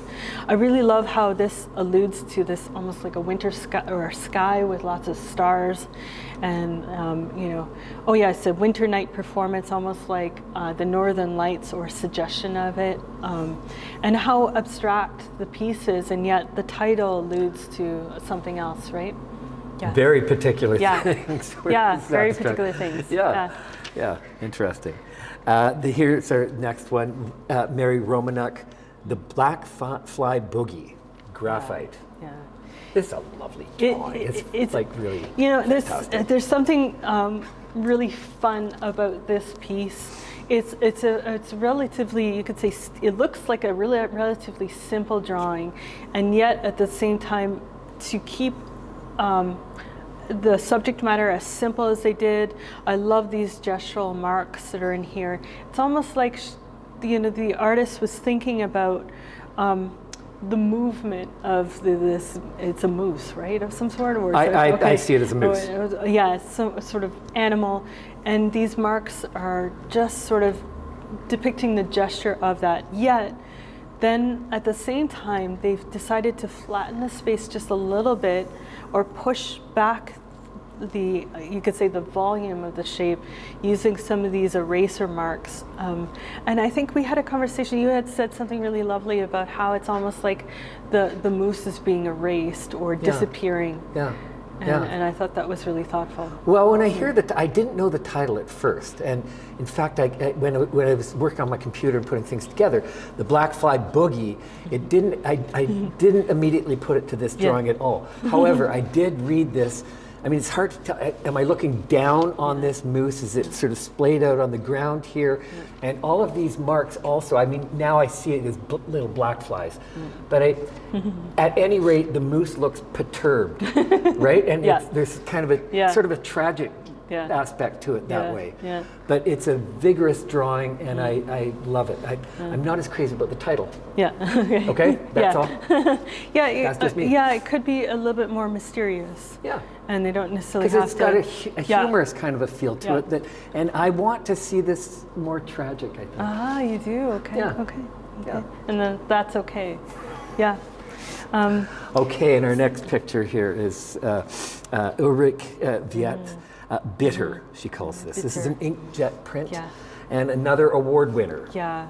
This piece was just the way that they used still life, and you know, they have used a bit of Photoshop and put in some collaged areas in here, but there's something about paying homage to whoever it is in this little photograph that's here, sitting on this more this little box that might be of sentimental value, and then also the way in which the still life sort of canopy over. There's something that it reminds me in some ways of David Hoffis's work a little bit of how he creates those scenes, and there's like something tableaus. Magical about the scenes, and how much care has been put into thinking about what is put in within that scene, and it's sort of like a theater production, but it's also something that's happening outside. Yeah, you're right. At the same time. You're right, and you're right about it being a kind of a nostalgic setup here, but the title, Bitter. Right. Yeah, then gives me a different spin. And what is the artist's relation to these things? And something has gone on in the past that we don't know about, but something bitter. That's interesting. Yeah, and so that's, titles can be really powerful in that way. Yeah, yeah. 41, 42 now is. 42 is this piece right here. This glass piece right here. Good, right. Yeah. Okay. Valinda Lawson, Garden Gazing, and this is fused glass. Yeah, what a beautiful piece, and I had to think about where it was going to be situated within the gallery, because it did sort of go into this next room, which I'll talk about more of, as a kind of structuralist, because there's something about the sculpture and the geometrics, and yet at the same time, this one also speaks to like a chaos of nature. And so it sort of was somewhere between the two rooms, and so I felt like it was a good place for it. I'm sure it must have been very difficult to make a piece of glass like this. I find the process really mysterious. I love how the light glistens on it. Yeah. It's so jewel-like. Yeah. And there's something the word precious comes to mind. It's also very, we always sense a sense of fragility when it comes to glass as well. So I'm sure as a viewer, the way that I approach it, I see it as a landscape, but I'm also see it as this precious thing. Yeah, that's right. That I might see in another country. Yeah. Even, you know, how like mosaics or that's right. on a wall. That's right. There's a kind of preciousness to it. Yeah, there's absolutely, absolutely. Yeah. And then down here we've got another piece that's... it's award winner too. And this is another award winner, this one here. Sunflower Landscape made by Leah Jolson. Yeah. Stained glass. And I really felt like this piece needed to be recognized, because when you look through it, and I think it's okay for viewers who come in the gallery to touch it. We've got this sign on interactive art, and she wants you to pick this up. So I'm just going to carefully pick this up, and how it works is you look through the hole, and then you just simply turn the knob, and it just takes you into the most beautiful kaleidoscope of glass imagery that I've ever seen. And I just, again, it sort of goes within that theme of organized chaos of nature. And so that's again why, but it's also somewhere between the structural aspects of this room.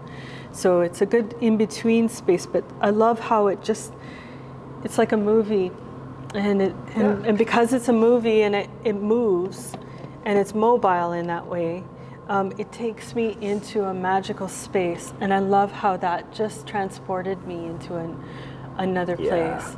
And how that theme just seems to come up more and more this year within this body of work of being transported elsewhere. But we'll talk more about that when we get in those rooms. Leah has had a kaleidoscope in the last Winter Festival show. Okay. And we have some in the you do? in the gift shop. Oh my God. So she's actually a kaleidoscopist. Oh gosh. Okay. This is really unique. I haven't seen it in a lot of places. Yeah. So No. yeah. Terrific. It's beautiful. Terrific. I think it was like this. Oh, and you want to just, it needs to go that way, yeah. I just, thank you. Okay, so around the corner here. Okay, so before we get into the specific pieces, I just want to talk a little bit about this room. In some ways, it progresses from the previous room where there's a little bit of a continuation of organized chaos, but at the same time, there's somewhat of a control, or I want to say this is what I call the more kind of logical science engine. Order. This is the space of order and a certain kind of order within it. And in some ways, the black and white, the more monochromatic, seem to be the appropriate theme for that. So this is one of the themes that I identified within the larger body of work. So good. Getting on to the more specific so pieces. Here, this first piece is Reg Beardsworth, and the title is Irony. Irony. That's interesting, because I kept thinking of this as a veil. Yeah. And also, something that doesn't allow us to see through it. We can see through it slightly, but not entirely. There's something incredibly mysterious about the piece too. Yeah. And weirdly divine. I don't know, I just felt like there was something that was about transition from one space dimension into another, and that this piece seemed to suggest that to me. Interesting, because I think most of the action is happening along the edges here, right? And so the center of it is kind of this area of nothingness. Right, yeah. Yeah, and then in some ways that allows you to want to go through it. Yeah. Right, okay. Yeah.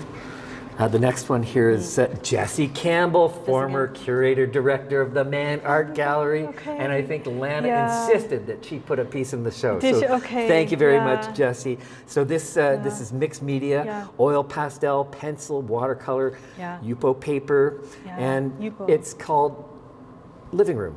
Yeah, this piece is so beautiful, and I hope when people come to visit the gallery, they'll have a chance to see it up close, because it's so mysterious how it's been made, and part of that has to do with that Yupo paper that's somewhat opaque. What is that? It's a paper that's almost plasticky, but it's not like vellum, but rather it's even a little thicker and almost more plasticky, but you can still see through it to other things, and that's how she's using this piece of Yupo on top of here.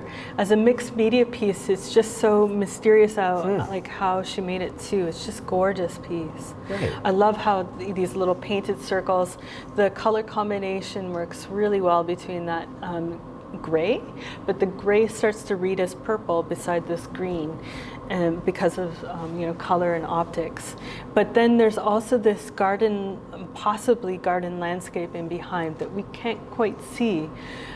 So in some ways it speaks really well to this other veil piece. I feel like they're really having a nice conversation between the two of them. That's right. And then leading into this other piece. Right. This is Ron Cooley. Ron Cooley, okay. Digital photography, Maple Leaf Rag. Okay. Wow, and it's such an interesting piece because it's been printed on a different kind of material. It's almost like rice paper of some sort. And notice that between the two pieces that the shapes are quite similar. There's something about that shape of the tree that continues in here. And so this piece beside this piece really has a nice conversation. There's a lot of mystery to the surface of it, and almost looks like it was a print or printmaking. I kept feeling like it was like an etching of some sort. Yes. Even though it's a photograph, so it's amazing how they isolated that. Ron had a piece that was in the same family as this in the last Winter Festival show. I believe it was an award winner there as well. Okay. And I think that these forms come, they're actually frost on glass. I believe they're frost. Wow. And they just simply cut out like in Photoshop or what have you. I don't know. Amazing. And this is the mystery of the piece, because even though it was a photograph, it starts to read as printmaking. It's nice. Yeah. Denise Flaman here, another award winner. This is called Shed. It's oil, cold wax medium, beeswax, linseed oil, acrylic on cradleboard. Yeah, such a lovely piece, and it's quite abstract. It won the landscape piece because of this horizon line that's in here and this line in here, and that's really alluding to a kind of landscape, and even this little dot here that could be a moon or it could be a star. And although one might read this as abstraction, because of these particular elements, it's very much about that 2/3 or 3/4 landscape line that's so identifiable. The surface is gorgeous. If you get a chance to see it up close, you'll see this sort of encaustic tends to make things quite matte, but it also has a kind of transparency to the medium, so that you can really sense that waxiness. I love this line that's been carved out and just drawn into it. So really demonstrating some drawing skills in here. This piece is very much about letting go, even though the medium itself is so difficult to work with. It's a very handsome piece, very handsome piece. Here we've got David Sancartier, Tamed, and this is a mixed media piece. Yeah, it's a beautiful piece, and and it seemed to go really well with Denise's piece in terms of the color palette, but also this kind of color that's here, and then the shape of it going this way and then this going this way is almost like a mirror in a way. So that's why these two were placed together. There's tons of layers in this piece, and it just makes you want to go up to it and see how it was made and what was laid down first. There's text in there as well. If you get closer to it, you'll see the two birds, like a bird here and then the shadow of the bird. And that's the first thing I'm really drawn to, because I want to know the meaning of that. Yeah. I want to know what the shadow means, and how that relates to me in my world as a viewer. What does that long shadow mean? And like the metaphor of having a long shadow. Yes. Of something that lingers around and that you have to live with, but carry as, not always being lit by the sun, but rather always having another side to you, a dark side. Yeah, I agree completely, because this is it's a very joyous piece, right? And I just keep on thinking of Mondrian's Broadway Boogie Woogie or something like that, because it's all, the letters are all dancing around. Yeah. But this adds a kind of a much more serious tone to the whole thing, right? It has the seriousness. So I think that works very, very well. What do you think about this little bit up here? Oh, the little bit of red. What happens with the red, like formally again, if I'm going to focus on the formal stuff, the red causes me to move downwards this way. So the line of the birds that goes like this causes me to move immediately like this, which is supported by this shape here. So I like the fact that all of a sudden it makes this piece less rectangular, less expected, but rather rounded edges, which talks about, you could say, the gray in a moment, or the gray in life, that it's not always square and perfect, but rather it's an imperfection that's so beautiful. Yeah, I thought it was a very tricky thing to do. Very good. Yeah, cool. Here we've got Ernie Klinger.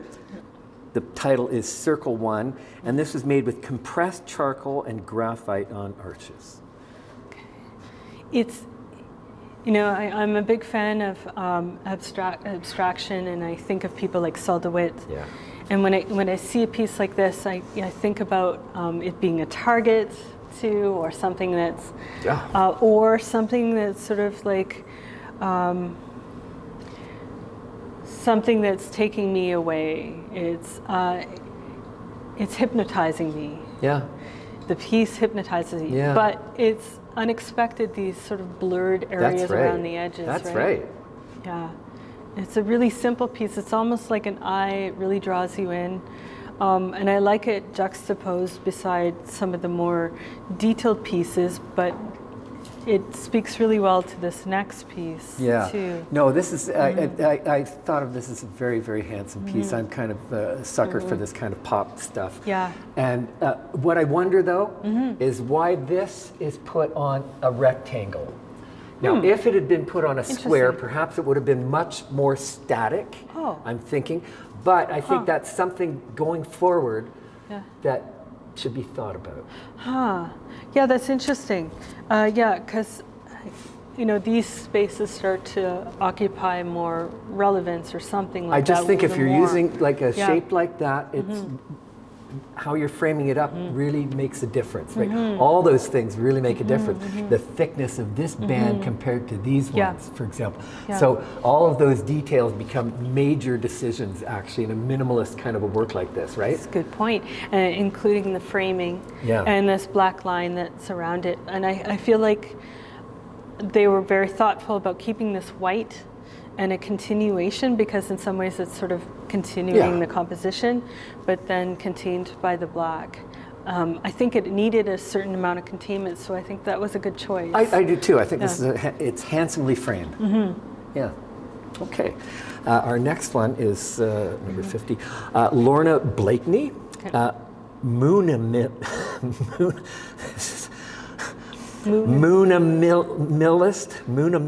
I think it's a reference to minimalism, but moon. Yeah. Moonamillist photograph. It's a photograph. Yeah. And it's something, a recognizable shape that we recognize, and yet at the same time it is very much about these like minimalist, formal aspects.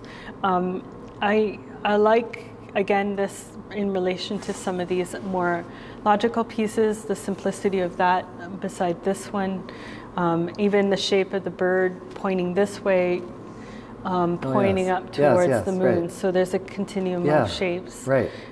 As well as palette too, with that beigey color that's in the background. It's a really interesting piece because it feels symbolic. Because of the shape, and that what does the moon mean to you as a viewer when you go and you look at the piece? Does it signify some old storybook that you've read? Does it make you think about motion, because moon represents the water and the emotion? Is it about science? Is it about astronomy? Is it about that sort of idea? So it could be many, many things. Yes, it could. It could. The next piece is by Annette Lanoy. Present Self is the title. It's beadwork on acrylic painted canvas. It's such an interesting piece with the combination, and again, within this room, you start to get into some pieces that I don't know if it's the right term, but I feel like structure or three-dimensional structures start to make their way with the piece beside it. Right. So really thinking about materials and also sculpture, like intricate handiwork in terms of the beading, and also thoughtful about what that face means. That face could be put in any large composition. So it's interesting that she's thinking about painting and combining it with these like a flat color to for the viewer to just read hair around that face. Right, but the composition has so much to do with these corner bits, right? That look to me to contain it. Like, you know how we used to, like the clips for snapshots that you'd use, but that gives this shape now that it didn't have before. Yeah. And so I look, my first glance at it, I see a kind of a lion or a lioness Yeah, or I something, see that right? too, yeah. And so I read the title, Present Self. It would be so different without these things, but it's very, you know, it's a lovely piece, and it adds to the jewelry-like aspect of the whole thing. So. I like that the face is also different on either side. Yeah. So they're really thoughtful about the two sides of self. Yeah. This is Taylor Caglia. Yeah. Wired for Departure, mixed media. And I, you know, it definitely was mixed media, but I could almost read fiberglass or some kind of like lino that she's used as material here. And it's a really visceral piece that just comes forward and makes you think about, it also makes me laugh a little too, because it's really funny that it's just hanging there. And even though, you know, it could just come off, it at the same time, it makes me think about structure and architecture, and but at the same time, everything's silver and gold. So they've been very thoughtful about using these, you could say, classically, you know, higher end kind of colored material. So she didn't do this in turquoise. Right. She chose silver and gold for a reason, so to give it an effect that it's worth so much more. Right. Which is really interesting, using those appropriated materials but trying to make them look like they're jewel-like. Right. Right. Good. I'm thinking that this was a lot of fun to make. Yeah, sure. Yeah, I'm sure it probably was. Yeah. Okay. So this epic work here by Les Sneesby, simply called Father and Son. Yeah. Oh, but it, you know, it has a place name here, Helmand, Afghanistan. So that situates it explicitly in the title here. And this is charcoal on canvas.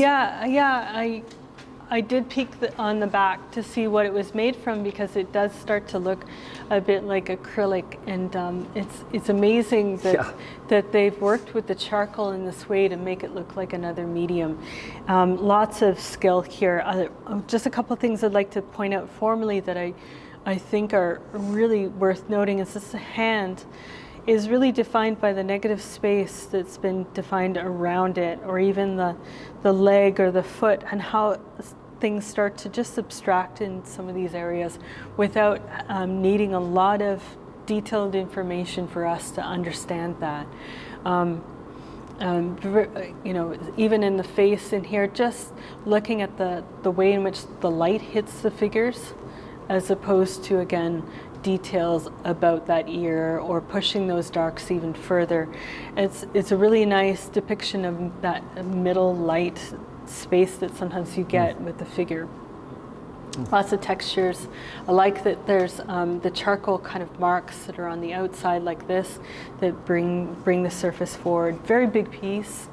May have taken a really long time to do. It looks like that. Yeah, quite laborious. Beautiful though. Beautiful piece. Yeah. 53, 54. Okay, up here, we're up here. This is Sally Hui, called October Fog, Wascana Park, Regina. It's an original photograph printed on Epson Pro archival inkjet paper. Okay. Definitely that sense of elm trees, the sort of gnarly elm trees. We get a good sense of time of year that maybe even the piece was taken. There's a bit of fogginess too. There's a lot of mystery in the piece, I think, because we don't see the roots at the bottom of the trees. We're kind of looking upwards. And there's no ground.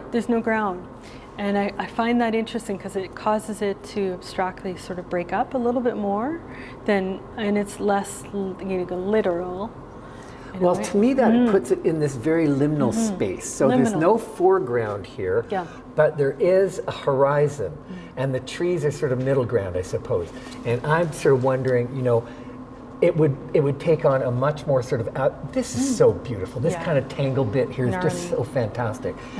I'm wondering about the horizon, if that's even necessary, but Yeah, and it's hard to say because maybe they really wanted to just take the straight photo and without that, but that might be something to consider, like working with I'm not other sure mediums about later. that, but I wonder as I'm looking at this picture. And I think, you know, you juxtapose it so beautifully with this thing, with the tangle, the portrait here. Yeah. So let me just get the artist's name. Oh, this is Colleen Smith. Okay. Fluidity. Yeah. And this is ink on vellum. Yeah. And then how interesting, like the gnarliness of here in some ways really just tells us about the kind of gesture and how you can capture a portrait with just simply gestural marks without necessarily having to go a lot into detail for us to understand the moment. It's almost like marker. Did it say marker on there? But no, it's just ink on vellum. We don't know how this is applied. It's interesting they're using vellum, which is really relatively thin material that tends to be semi-transparent. So, you know, it's interesting because perhaps even the light shines through it this way, so it doesn't feel as heavy of a marker mark because of the vellum. Interesting. And this scary one, I've got a thing about spiders. But yeah, you did make that gesture when I was arranging things in the gallery. You did a whoo. I blame it on my mother. Did you? Okay, that's so. This is Ashley Mills' Okay. Black Widow. Okay, yeah. I don't like. Was it captured just like a photograph? Photography. That's what we know about it. So I assume it's a straight photograph. Yeah, and where did she, or is she? It's a. I think it's a she. Ashley Mills. Where did she find a black widow? I know that I believe there are black widows on the West Coast. I believe. Yeah, I have heard that they are out there, where it's a little bit more humid, and it's you know, it's weird, but it's beautiful. There's something like weird, especially about the eggs, and the eggs being so big and kind of, and it's this moment of mother, and you know, it's Louise Bourgeois sort of moment. Yes, you're right. But it's a tiny little thing. At the same time, it's still manageable. But the eggs frighten me more than the actual widow. Louise Bourgeois, that's such a great reference. Yeah. The mother spider, terrific. Okay, and this lovely little drawing here, Jody Jolson, Reclaimed.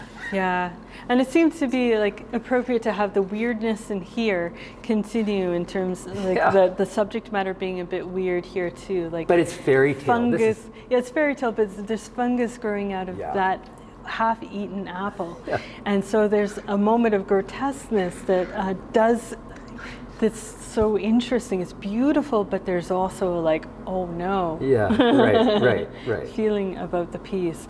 Like, quite intricate work, and it makes me think about story to the piece, you know, why.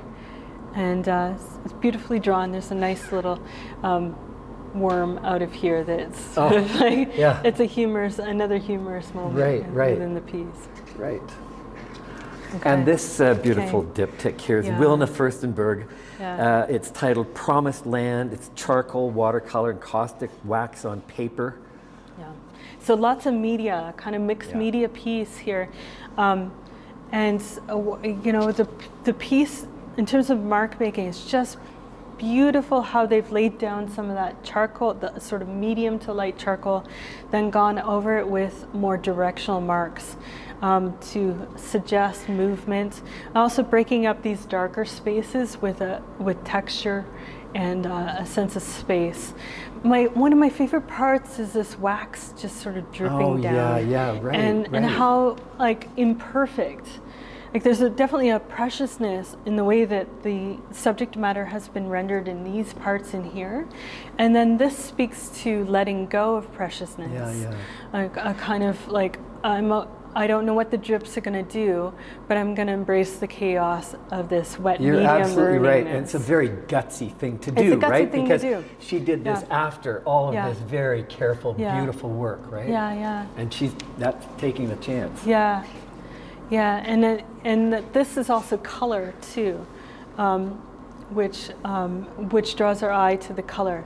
And maybe that's why the frames were wood to connect to the color. So maybe that's, I think that with diptychs, you always want to consider what the frame means too within the context of it and how it works together. But definitely, I love how it's a sort of the bird moving towards this one, but then there's a part of the bird that's left behind in here into this other like well-lit spot. So there's, she's suggesting things about change here and transition. I thought of this as kind of less finished up here, but then there's this really detailed kind of a leaf down here, so and it's always going back and forth.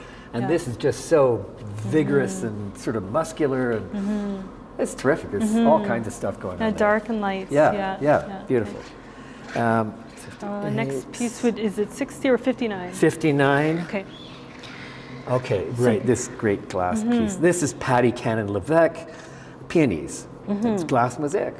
And this one won the Memorial Award in particular because of the skills that would have been involved in creating this. It's just to cut pieces of glass that are round and fitting together like this, as well as the fact that it's like, it's a really unconventional glass piece. Usually they're more geometric. They don't necessarily depict things like foliage and round shapes. They're usually more square, rectangular. And I feel like the piece is just really fantastic in that way. The piece also works somewhere between this structural room or the logic room and brings us into this other room of observation and landscape. So it's sort of like a middle piece in that respect.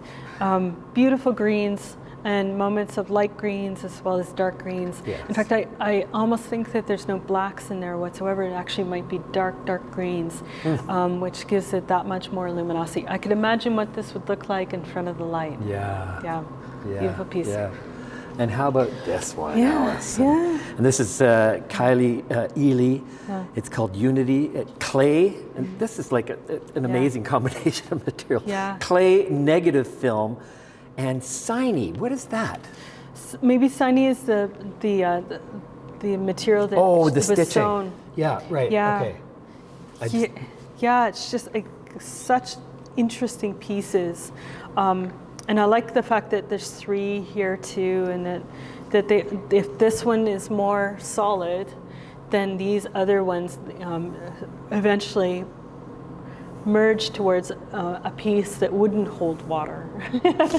So this one would hold water, and this one would start spilling out, and then this one would really spill out if it were to contain something. So I don't know if I've ever seen this combination of materials. You know, clay and negative film, because you think of like what is a photo? What's the materiality of a photograph? It's sort of nothing. It's almost nothing, right? And for this to be put with clay is so solid material earth. They're opposite materials. It's amazing. And it you know, the pattern on it too just works really well. And then they also chose a color like green as the stitching material, but then went into the detail of putting tiny little holes along here to suggest stitching so that they're more unified. Great. Okay, come around here. So 60. Oh, where's 60? Maybe it's this one here. Because this one, no, this is 115. No, this was 60, and then this is 61. Oh, I'm sorry. Okay. We're good. Excuse me. Jerome Mazurek.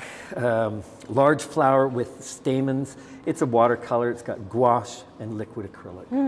You don't see a lot of watercolorists venturing into gouache, and gouache is a material that's quite opaque, so that's where those light reflections are on there. There's lots of depth and luminosity, and they're really thinking about volume and carving out this positive space from the negative space, working in the negative space here to suggest that this is lighter. So that really speaks to a bit of observation in real life. If you had something that was light like that, then chances are something dark might be behind it. But if you have something dark, then chances are you have something light behind it. So that really speaks to their observation skills. My favorite spot is some of these looser areas here where the paint just starts to drip down and not be as contained by those kinds of edges. And I'm just wondering if the artist might start thinking about how these edges aren't as necessary in the outside. Interesting. Yeah, because that is so beautiful. And as a viewer, we read flower regardless with this. Yeah. So what else could happen around that we would still read flower? Yeah, very interesting. Good, good. The next one is Shelby Lund here. Home Away from Home. This is oil and acrylic on masonite board. Now, I know Shelby really well because Shelby's and I have worked together for a long time. And Shelby's experimenting a little bit more with acrylic as an underpainting, but then going in with oil. It's such a beautiful piece, the fluidity of, you know, and she has this natural ability for understanding rounded shapes and gesture with rounded marks. Right. And she's just so skilled with that. Whenever I worked with her, I tend to be more structural. Yes, that's right. And I use straight lines to combine to make a more rounded shape. She can just literally flow like water. Well, these trees feel like belly dancers to me. Yeah, they're just they're like, really moving. Yeah. And an excellent sense of color, like even in the shadow areas here, it's gray, but it's reading purple because of this yellow juxtaposed beside it. So she's really demonstrating her understanding of those complementary colors that happen sometimes when you have a gray beside one of the complementary colors.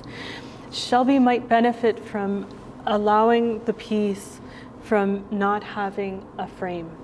So if that's the only thing about the piece is that it's so moving and so moving outwards that this is almost containing it, which actually, funny enough, I know in her graduate work is something she's addressing, which is really interesting that that's there. But I would suggest to take off the frame and then either build a cradle on the back of it or allow the wood to float somehow off the wall. Yeah. So I'm I'm sure with you. I think this is an unfortunate frame for this beautiful painting. For the painting itself. Yeah, it needs to be freer. Yep. Beautiful piece. Yeah. The next one here is Lorna Buriski, colored pencil. Yeah, this piece, I was really surprised that it was colored pencil because my first instinct was watercolor. Absolutely. And it really looks like watercolor. And she might even start to think about working in watercolor or combining that with colored pencil because it seems even like when the same language. Close, I don't see colored pencil. Yeah, me neither. And I love how these edges just sort of disappear in here and that this, she's really captured a kind of light that's just gorgeous in there. Yeah. Glass-like. And this sweet little thing by Faye Arthurson, Greeting Autumn. Yeah. It's pencil. Yeah. Another pencil crayon, and it's interesting that pencil they're beside each other too and kind of in the same language. There's something very Japanese, like there's it's something, the branch. It's something about the branch. Maybe it's the kind of tree. Too. Like cherry blossoms or something like that. There's now that you mention it, Japanese I've got that in my, yes. I agree. Yeah. Whereas this one may be more like traditional Chinese painting, but more of a gray palette than a brown palette that Chinese painting might have. So it's this one is J. that, Colleen Cody, and the title is Awe-inspiring or Ear-provoking. Ire-provoking. Awe-inspiring or ire-provoking. Ire-provoking. Because it's a watercolor. Okay. Because it might be a woodpecker of some sort too, or they're looking for bugs. But I really like how the tree is not defined, and then it just starts to become this rounded shape in here. And I wonder if there was less information in the bird, but perhaps just keeping the information around the head area, but then allowing that to become even more abstract. Just something to think about, that the detail doesn't necessarily have to be with subject matter, but rather where your focal point is within the composition. Very good. And here we have an award winner, Karen Dubnik. Whose Red Eye? And this is watercolor, batik on mulberry paper. Yeah. This is the bird section of the show, I think. Yeah, it is, yeah. Well, this room, I forgot to introduce this room as the observation room.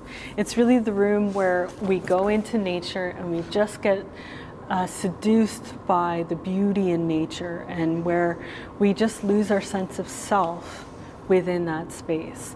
So it seemed like these were the works that really spoke to that artists who are really looking and disappearing within that natural space and honoring it through their artwork.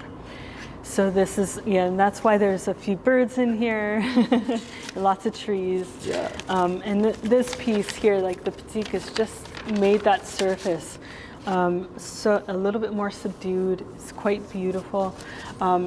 I've got the red eye here as a kind of like a focal point, but then some lighter spots in here that bring my eye upwards. I like how this branch is not too sharp, and that it's more like the texture and the surface of an actual like grassland branch in there.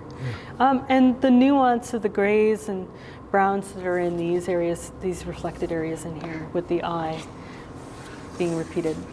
Yeah. And this amazing drawing, the Mann Art Gallery bought this drawing. This is a collaborative drawing, which is also kind of an amazing bit of information here, right? Hard to so do. It's Christine Andrew Stuckel and Diana Rowlands. It's called Tangled Trees with Burnt Log Study. It's charcoal ink on Stonehenge. I had a chance to talk to Diana and Diana last night about how they made this, and it's pretty amazing how they had to have a lot of dry runs at working collaboratively to finally get to a point where they could learn and work with each other. They developed a really interesting strategy of how to address each piece or each part of the piece without it looking like separate drawings, because they draw so differently. I really like the fact that there's an underpainting in the piece. It's a kind of watercolor of some sort, or I think they may actually be using ink as the green ink and a warm ink there, just to break up those shapes to begin with, and then working with a charcoal and possibly some white conte on top to unify the space. It's definitely a macro micro moment where you're really looking in. Yeah. And the space is breaking up into these abstract shapes. But yet at the same time, there's tons of detail. And I think it's because there isn't really an open area where things open up that this starts to look like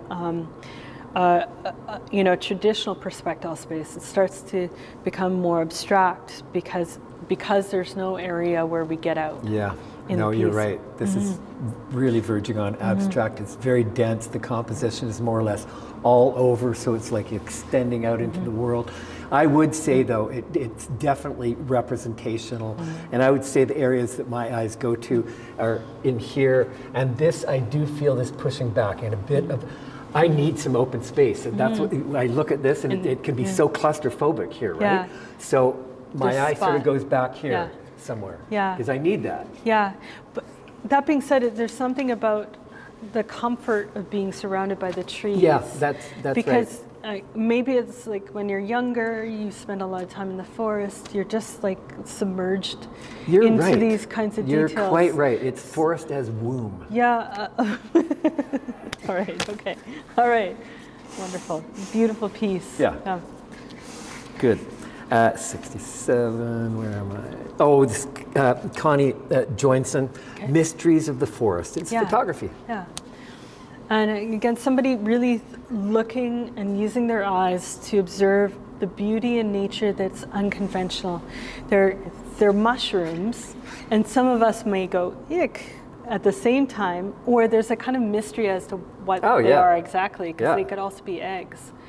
And yeah, there's that dual moment of it's beautiful but mysterious Okay, and right. scary That's at the right. same time. That's right. Yeah, and these very simple shapes and just observing the same thing in different kinds of ways. Yeah. Carol Wiley, Yeah. she's been in the Winter Festival Yeah. show so many times before, Has so she? she's Okay. very dedicated to the Mann Art Gallery. Okay. She's at a show here. Yeah. And this is a self-portrait with red hat. It's an oil Okay. on canvas. Oil on canvas, okay.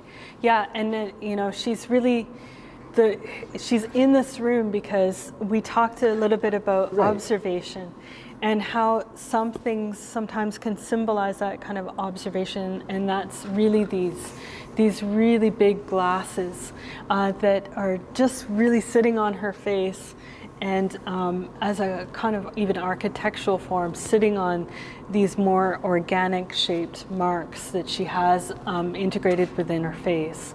I like the fact that her hat, again, she's thinking about things just sort of disappearing and not necessarily painting exactly something as it is, but rather a moment in time, a moment of looking at oneself and reassessing oneself.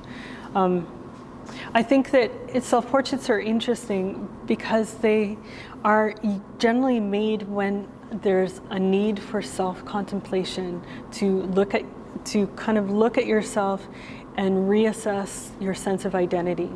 And it always seems that when artists do self-portraits, it's usually when they need to just sort of look themselves in the eye and say, who am I again?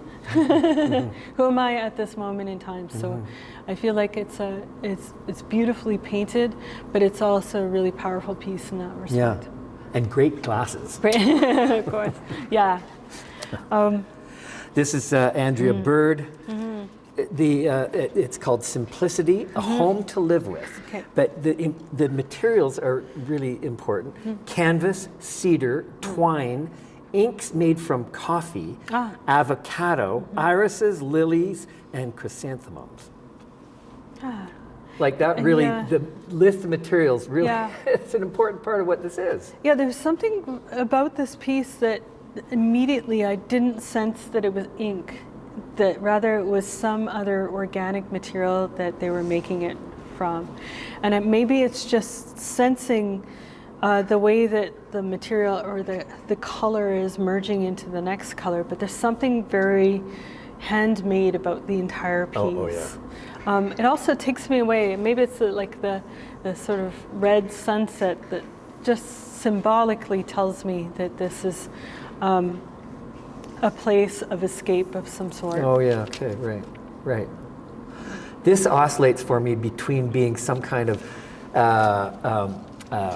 a composition and just a record of the materials, just a straight out mechanical kind of unartistic record. Right. And I don't mean that in a bad way at all. It's sort of, there's the conceptual aspect to this piece because of the materials. Yeah, and like the sewing lines that are even here, these pre-existing, sewing lines, This next one is Kathy Lacey. Okay. It's called Mother Tree for Sale.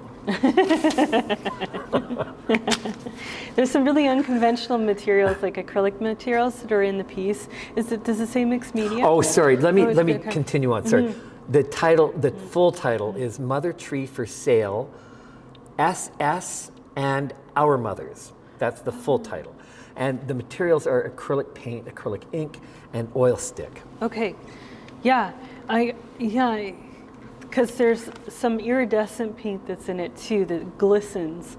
There's something very sculptural about the piece.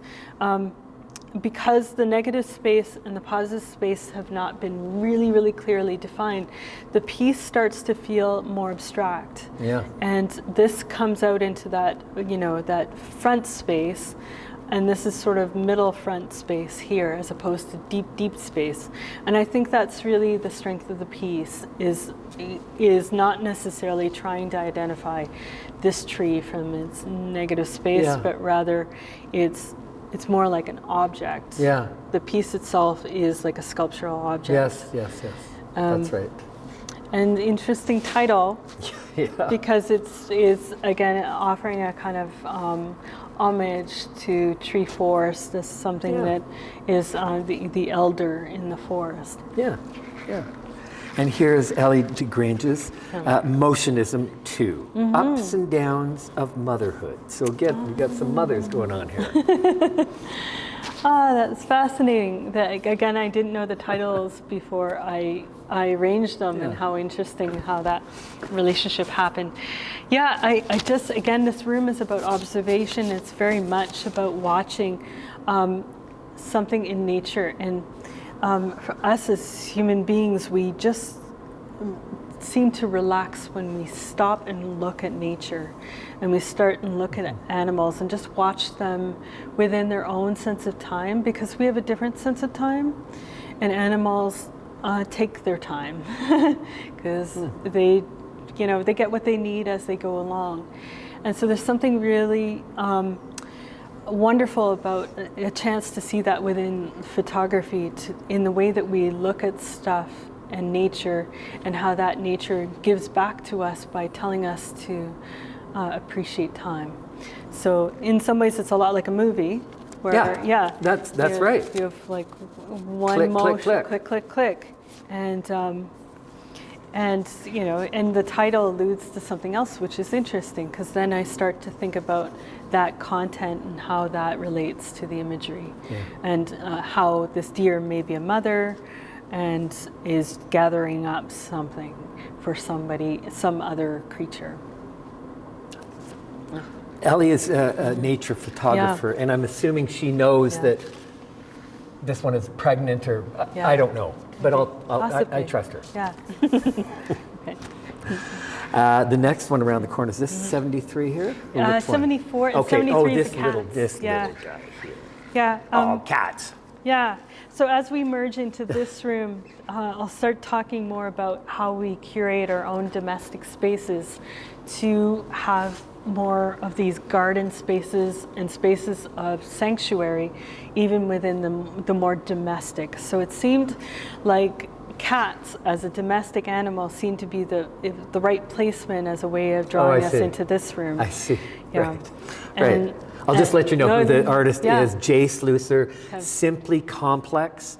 It's a collage. Okay, Simply Complex. And cats, I have a cat, and I love my cat. I have 3. You have 3 cats, and they're beautiful animals, and just observing them is fun. But cats symbolically, and other kinds of things like dream books and things like that, or movies, whenever you see a cat in a movie, it alludes to the enemy.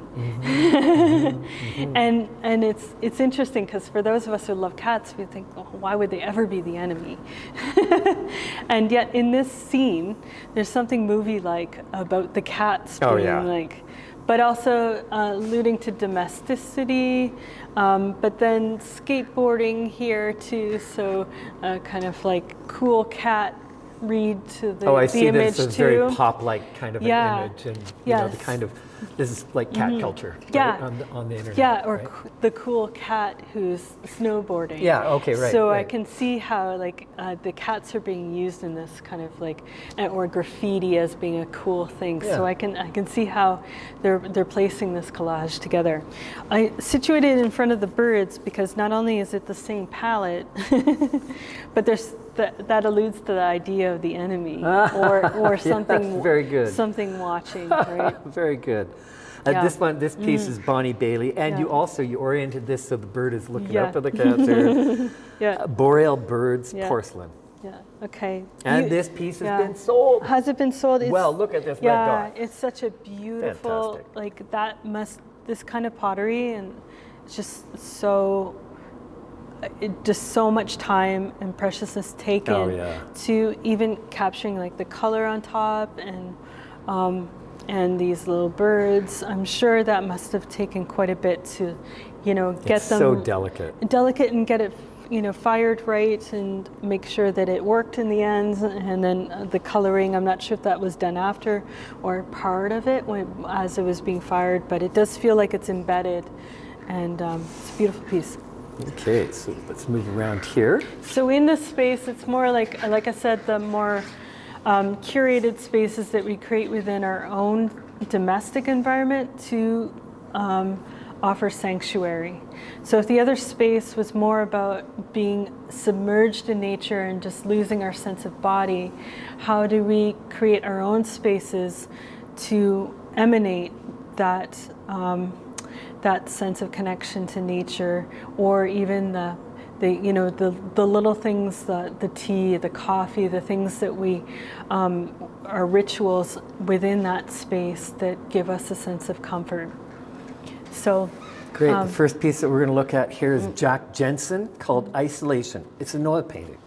yeah, it's an interesting painting because historically a lot of paintings, when there's a woman in front of a window, it usually suggests a kind of like being stuck inside and not being able to get out, a kind of confinement. And this in a lot of ways speaks to what we're all dealing with in 2021 and 2022, right. Being stuck inside and then wanting to get outside. You can see in her environment though, it's summer, so she's probably able to get out there. But I really love this shadow that's cast on the floor. Right. And that relationship here, there's lots of information offered in the cloak or the outfit that the woman's wearing. She's wearing stuff that she would wear perhaps in the morning. She's holding some books, she's reading. It's really telling us about the kinds of things that this person does within their space to feel that sense of comfort. What a beautiful old cottage, sort of log cottage space environment too. So it's a nice place to be locked in. Right. And perhaps if you walked out that door, you'd have something like this. Something like this. Right? So this one is Paige Mortensen, Mortensen, excuse me, A Place to Connect. And this is watercolor batik. This one really surprised me because it's put on almost like a rice paper of some sort. And you don't usually see watercolor stretched in this kind of way. You can certainly stretch paper on a stretcher, but you don't see it very often. And they've done a really good job at folding it in and making that look like acrylic or an oil painting. Beautifully painted with this just sort of disappearing at the top, even though this is a really detailed architectural object that you would sit on that has a decorative element to it. They didn't spend a lot of time really getting into the detail, but rather thinking about the negative space and enough for the viewer to understand that that's a chair situated up there. And it might be worthwhile to start thinking about how they rendered that area in there and how these areas could even be simplified more to get us into that middle space a little bit more. Beautiful piece. Yeah, it is a beautiful piece. The next one is Tia Furstenberg, and the title is Keenan in Our Living Room. It's graphite on paper. I was saying to her last night, I didn't know this is hers, and I didn't know all the owners of the piece as I was arranging things, and I kept thinking that the character within the drawing almost felt like it was somewhere in a different time frame. Oh, yeah. I don't know. I keep reading like an old 70s image in a way. There's something that's nostalgic. Yes, that's right. About the piece. That's right. And I get the sense that there's definitely a relationship between the drawer and the subject matter. That there's a connection or sentimentality between the drawer and the subject. But then there's other moments like the bird that throw it off, which is really nice because that it stops being like a more conventional drawing. But then you have these gestural moments that. The bird is more symbolic of something, and it brings my eye up compositionally to that spot too because of the contrast. Lovely sense of rhythm, and thinking about mark making as a way of suggesting the texture of the sweater-like thing, but also how the arms go or how the hands are moving. Yeah. Good. And situated beside the sweater. It seemed appropriate. It's almost. You're right, because it's not just any sweater. It's Thomas's sweater. It's this Thomas's is a sweater, piece yeah. by Julie McIntosh. Yeah, and I kept thinking that the sweater in some ways was like his sweater. Quite right. And that it gave us more information about this character, even though it's probably a sweater for Thomas, who's a different character. But this one was more of a challenge to think about how to hang it. Right. And so I was thinking about it being hung either like a person hanging out or a scarecrow or just sort of lounging. Right. And so I asked to have it hung this way. Lots of craftsmanship, put in the weaving. Sorry, I'm touching things, but it's a sweater.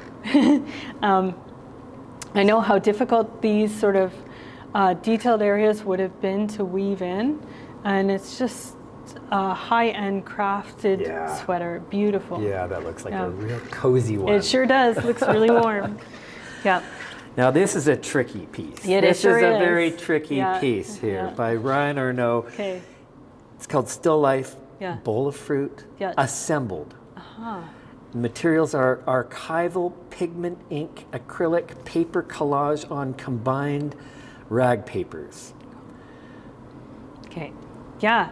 Well, from a distance, this looks like it's been woven. Yeah, absolutely. And it's behind glass. Yeah, right. But if you come into the gallery and you see up close, you'll see how this piece of paper is actually sitting out. In fact, there's a bit of distance, I would say even like 1/8 of a centimeter between this and the last cutout object that's in behind. And so there's that trompe l'oeil effect that we get from it, and maybe that's why it looks like it's actually woven. I'm not sure. He's working for, I have a bit of the backstory here, Oh, you do? because Okay. he called me up and wondered if we would let this piece in, because it was such a screw. Yeah. He bought apparently this needlepoint years and years and years Oh ago. my God, yeah. And he's been working with this needlepoint for his own work ever since. Oh, how interesting. And so it's kind of like he's appropriated this original needlepoint that he bought. And he said the first piece he did, he just kind of signed his name to a photograph of that needlepoint. So he's being very coy, very tricky, right? Yeah. And he's playing all these sort of art games with us, right? Sure is. Yeah. The piece is just so fun. Yeah. And some lovely color within it too. Yeah, yeah. Yeah. And illusions. Our next piece is by Diane Gilbert. Late Bloomer, it's called. Oil on Canvas, Late Bloomer. What a great title, and Yeah. what a great title for this space as well, is like the bloom, something that we watch in our own gardens. Another moment of self-portraiture, I'm presuming, and again another moment where she's looking in the mirror and really thinking about her sense of identity, and thinking about flowers as a symbolic thing that suggesting, or the title itself alludes to this idea that that she's, just discovering something now. Yeah, I mean, ostensibly it's about the flower that's a late bloomer, but ultimately I can't help but think it's her. Yeah. Right? Yeah, and the title is a really nice play on those things. Yeah, it's very good. Yeah, this I would say is a Zoran palette. She's using those traditional palette colors. She might be using that Mars black for those grayer areas. If she's not, if she's using like a lamp black or an ivory black, she might consider using a Mars black in order to get even cooler and more purplish grays within her composition. It might be something she includes in there. Nice portraiture, well painted, thinking about anatomy too in some of the mark making. It's a very striking painting. This landscape here is Valerie Mills. It's called Serenity in the Garden. It's mixed media. Yeah, I'm just, this piece really makes me just think about that garden space and how so many of us have gardens, or somebody who takes care of our gardens, like my husband. And how that space is just a little piece of heaven that is sometimes just out the back door if we're lucky enough to have some greenage behind us. And and how this just is a place where you can escape. And the artist didn't necessarily want to paint everything more modeled, but rather things are more symbolic. Oh, yeah. There's a kind of stylization with the black around it. But it does remind me of some of the surrealist painting, like Rousseau. I don't know if you think of Rousseau, he was a surrealist, and he used to paint these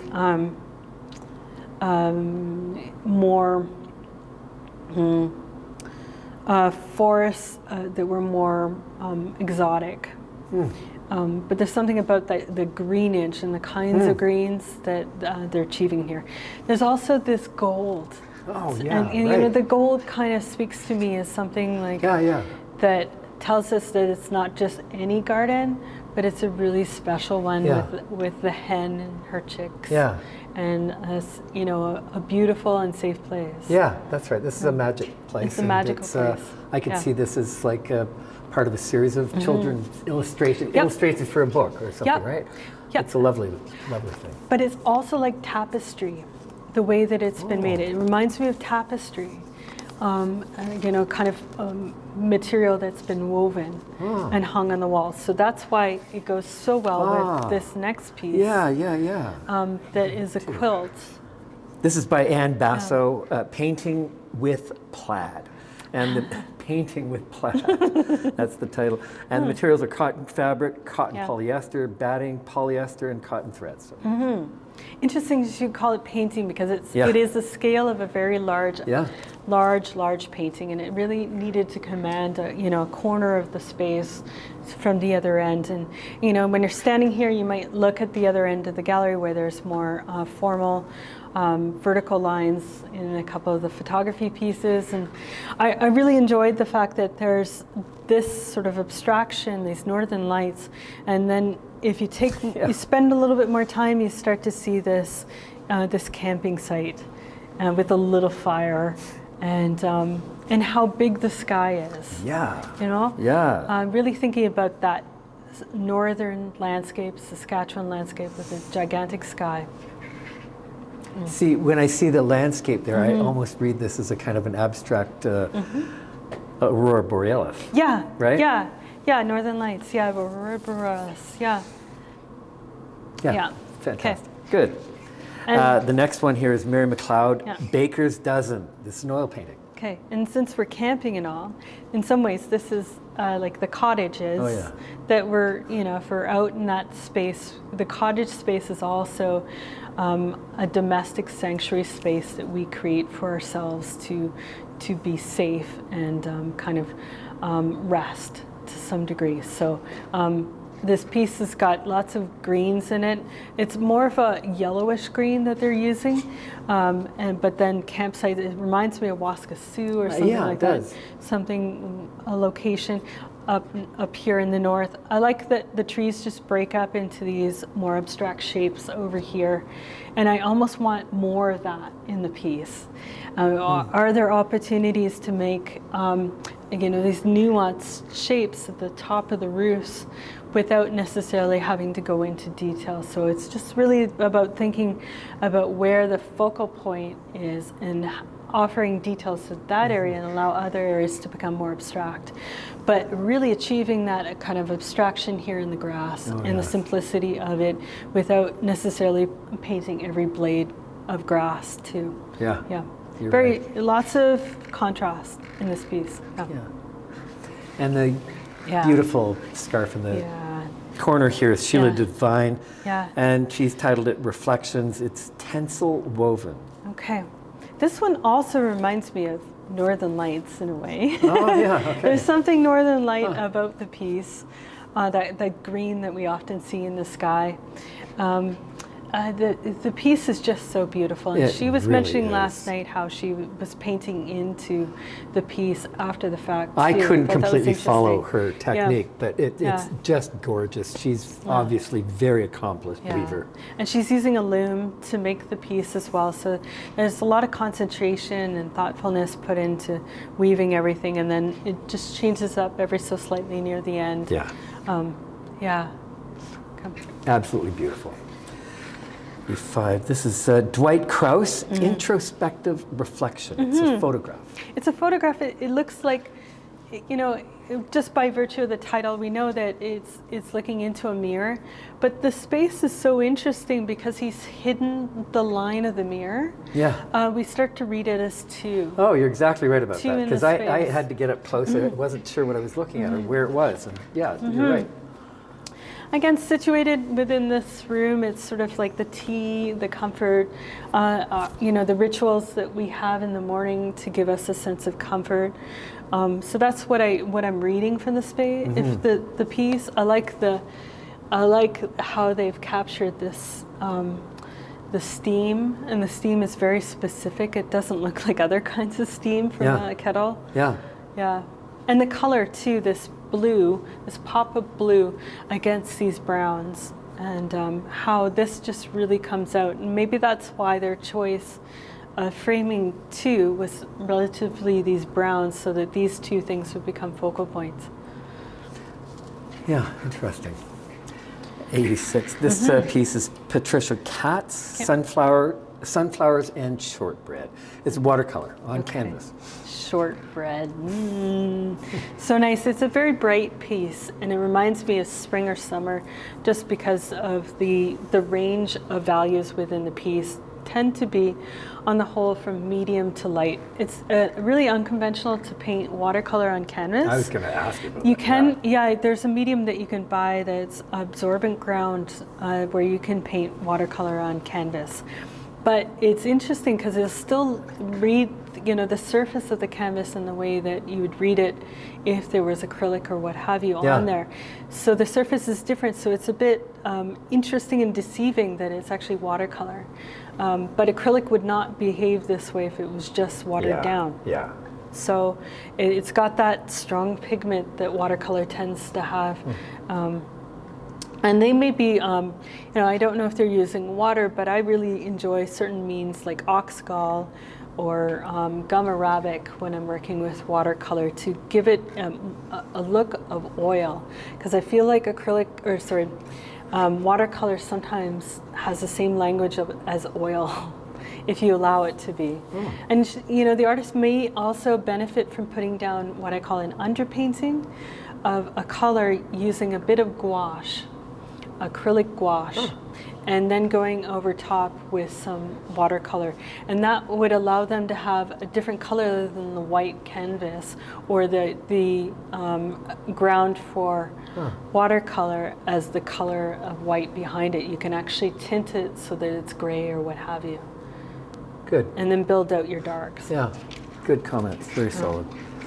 Sharon Schoenfeld, Catnap at Tea Time.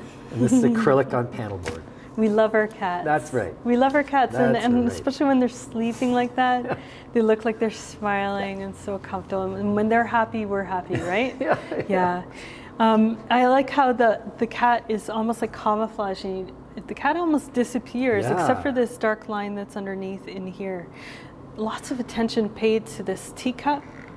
And I like the fact that the pattern on the teacup is a lot like the pattern that they're achieving in the background. Yeah. This weird sort of pattern motif where it's just a layering of color on top.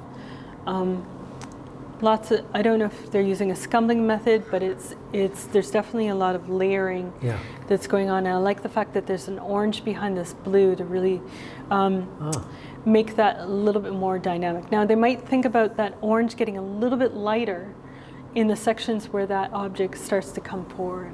It's just an illusionary thing that you can do as you're underpainting to push something forward. Oh, interesting. And they might want to do it just where it gets a little bigger. But, yes, because that would make it rounder. Yeah, make it more round. Because it's right. Yeah, very good. Okay. Okay, so we'll Is that number 90? Yeah, we'll do these two and then we'll stop. Yeah. Okay. So this one, oh, no. Yeah. Hang on, where are 88, we? yeah. 88, Yeah. Chelsea Brandt, and this is handled with care. Screen print. Yeah. Okay, so as part of like somewhere between the domestic space and also going into more architectural things or structure breaking or coming apart, I put this piece here as a way of alluding into the next space.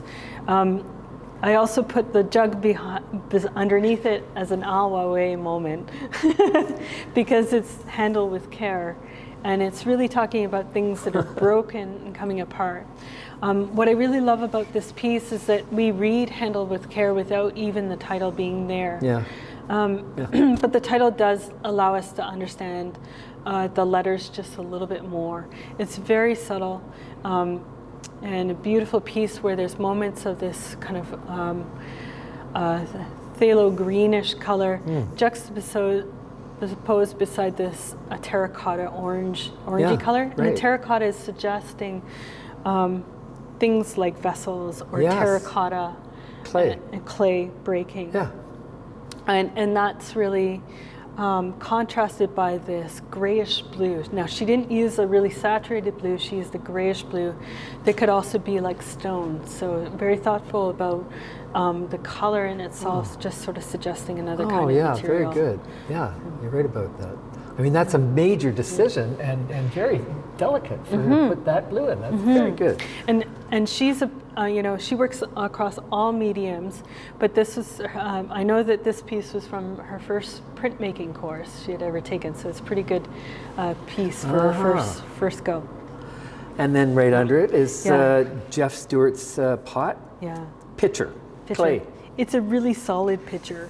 In fact, I wasn't afraid when I lifted this one up that it wasn't that delicate. There's a heaviness to it and a solidness to it. And it has moments of that kind of terracotta color to it, but also moments of gray too that allow it to be a little bit more contemporary. Right, right. But the spout actually is quite delicate here compared to the lip around here and everything else about it. Yeah, it's a cool pot. True, and that little like pinch in it too tells us that it's been made by hand. Yeah, as opposed to something that's manufactured. So. Okay, we're going to take a little break and we'll be back in a few minutes. Okay. I need to stretch my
From the top? Okay. Okay, we're back. And this is Brodie Burns. The title is New Kind of Energy, and it's acrylic on canvas. So Brodie's been really, I know Brodie, and he's been really experimenting with composition, shape.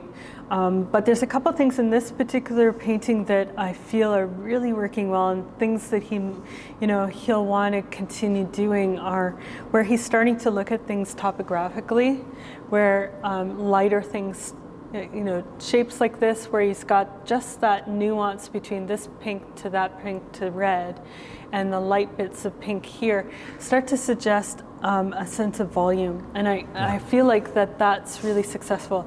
Now, I know how difficult it is to paint around things, and I can see actually his brush strokes in and around shapes in here.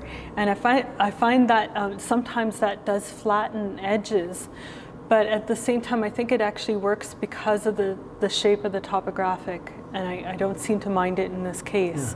Yeah. Parts that I really enjoy too are this spot right here, where that just softens that relationship between the black and the red, as opposed to a more hard edge like this one here.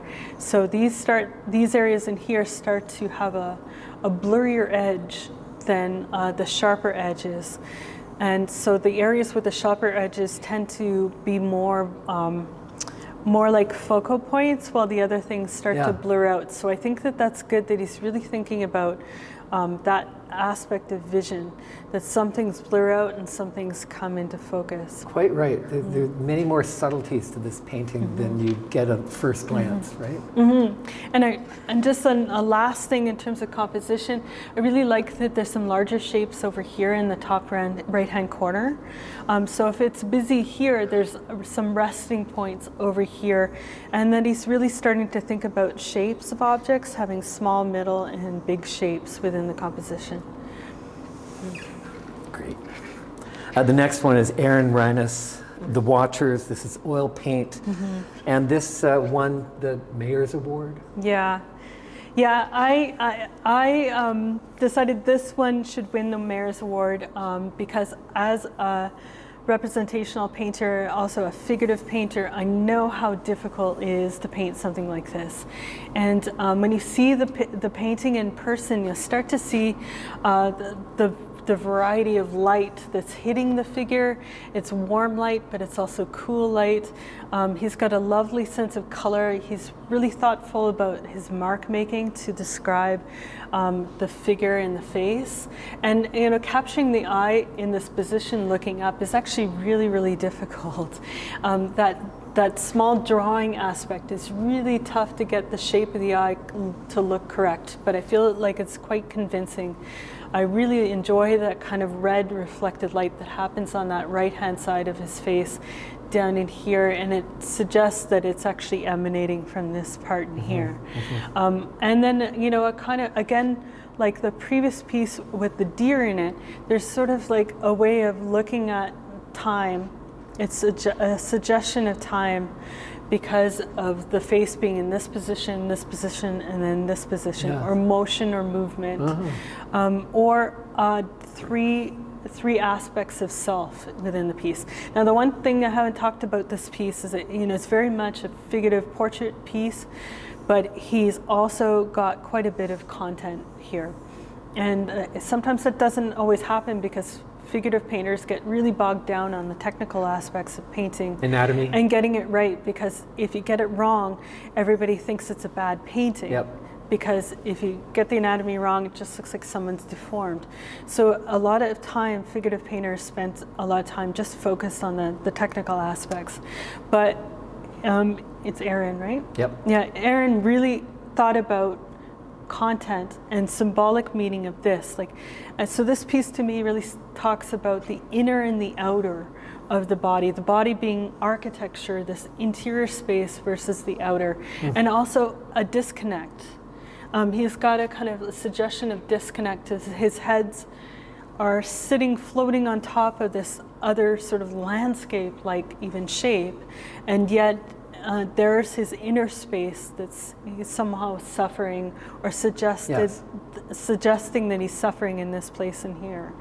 So I think there's a lot of thought put in this piece, and then he's also really thoughtful about the framing devices as a way of creating a window, almost like stained glass window. This piece is alluding to stained glass window, but it's not at all. If you get a chance to see the piece up close in person, note that how beautifully these hands are painted and how that just red section just disappears, but we as a viewer, just looking at the light, it's enough for us to understand that those are hands and put together like that. And one thing I didn't talk about this space is that this is the space that we're starting to talk about architecture. And architecture, and I want to say the structures that we create and the structures that are within and interior and exterior. So there's that kind of theme that just seems to emanate from this room.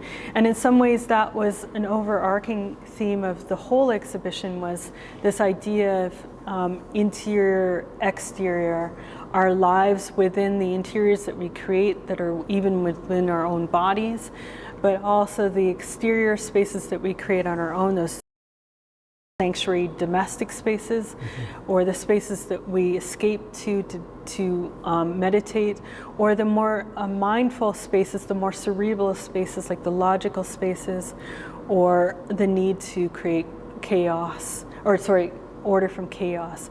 So those are the sort of things under that overarching theme of interior, exterior. And so I feel like Aaron's piece in some ways is sort of like the signature piece of that concept, because it's not just his own body, but it's also a landscape. Yes. To some degree. Yes. Yeah. Very good. Very good. This the next one is Annie.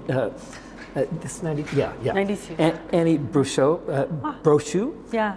Lambert. Sorry, Annie Brochu Lambert. It's called Open Series Homeland. It's on caustic and mixed media. Yeah, and caustic, I've worked with it before. It's really a tricky medium because you have to put it on really quickly, and sometimes with a brush and even it out.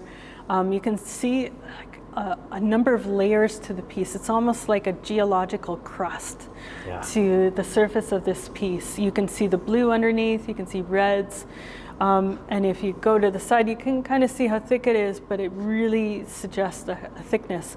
And yet, there's this very analytic, with the, you could say the more expressive application of the encaustic, there's this analytical moment where things just sort of slow down. It's mathematical, it's kind of like a symbolic building.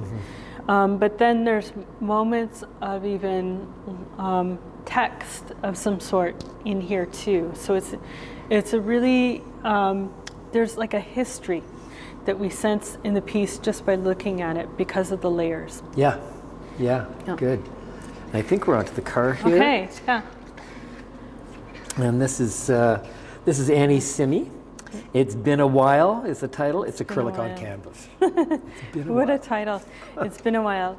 I get the impression that it's definitely about our kind of relationship to this car, or this abandoned car, or this old car that's been sitting out in the grass. And whether she relates to this car or not, it's more like our relationship to structural things or man-made things that we create, and that sometimes we even discard because they no longer are service to us. So it's an interesting piece in terms of its content there. But the car feels like an old friend. It definitely feels like an old friend with the little lights. Yeah. Something that has been loved, but might just remain there out in the country for a while. Beautiful sense of color, lots of warm and cool colors in here. And I like the fact that not too much detail is put in here, but there's lots of layering, but not getting too bogged down into like the edges or the high contrasts of things. Except for, of course, the area that's closer to us, which brings us forward. Yeah, good.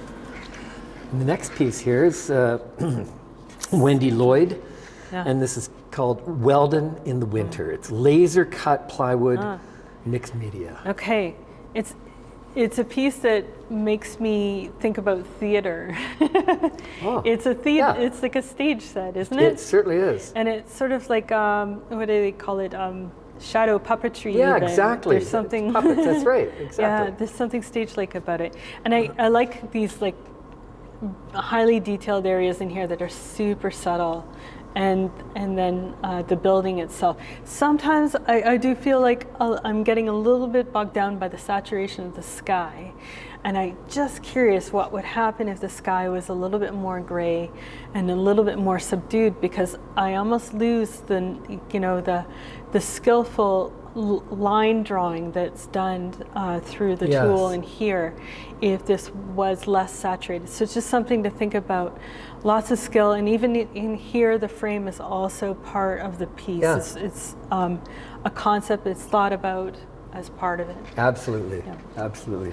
The next piece here is Heather Benning, of course. Okay. Western producer. It's called Mixed Photograph Collage, Resin, Acrylic. Okay. Yeah, T is like, you don't know the owner of this one, do you? And I'm like, no, I looked at the back and I couldn't find the who was the owner of this one. So it's really a mystery. I knew Heather was last year's guest curator as well. So it's kind of cool that she's got a piece in the show, just like a Jesse's piece over there too. Pretty cool that they're participating in this way. I like this weird veneer. It's kind of like a glass, but blurry glass into these buildings. And the buildings are a lot like these historical sites or homesteads in Saskatchewan, which for Saskatchewan people, homesteads are there and then they're not. They come down, and the ghost of them always remains there for the family that knows that the building was at one point there. And so there's something about that collage of those buildings as something that's just sort of disappearing behind this more industrial, linear contour structure that's superimposed on top of it. It's almost like this stuff doesn't matter anymore because industry is more important. That's exactly right. That's how I read it as well. She grew up on a farm. She says she's a lapsed farmer. So there's a relationship to those farm homes and those homesteads. And then I clearly see a kind of I don't know which industrial building it is, but it does look familiar, almost like on the way out to here. Isn't there a building that's there? All kinds of places like this throughout Saskatchewan. These industrial silos and that have taken over from the old wooden silos, right? That have mostly disappeared. Right. The silos. But the houses have not. And they're just kind of left in ruin. Old decrepit houses. Okay, so now, this must be 96, right? Good, okay. Oh, and this is John Harrison Kendrick, Flesh Mountain. It is such a fun piece. Oh my God. As a piece that really speaks to a couple pieces within this space in terms of having conversations about the inner and the outer. And the inner, in some ways, is very body-like. There's also something worthwhile saying about the set of teeth that are right here, because if anybody's ever read some theories on feminism, it's, those teeth also mean something. So I'm sure they're probably thinking about the meaning of the teeth, and the mouth of something. And then, of course, the architecture that's situated on top, almost like decorating this scary thing from underneath, the world that exists underneath. This could also be a commentary on environmentalism too, the kind of, the sort of inner makings of things or mining that happens beneath the earth that's really tearing apart the earth in some cases with certain kinds of minerals and rocks being mined out, and then the world that sort of is situated on top with this road and our cement that we put down to just cover up the thing that we're taking away from the earth. So it could also be a commentary on environmentalism too.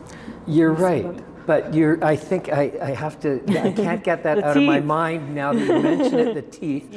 And what it means. And your feminist reading, right?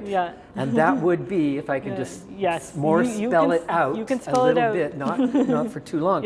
But that the interior of a female body is a totally upsetting image place Yeah. under patriarchy, Yeah. right? And we could explicitly say that's vagina tooth. Yeah, Right? and the adject. That's Yeah. right. So there's a feminist yeah. reading of it. There you go. Awesome. Good work.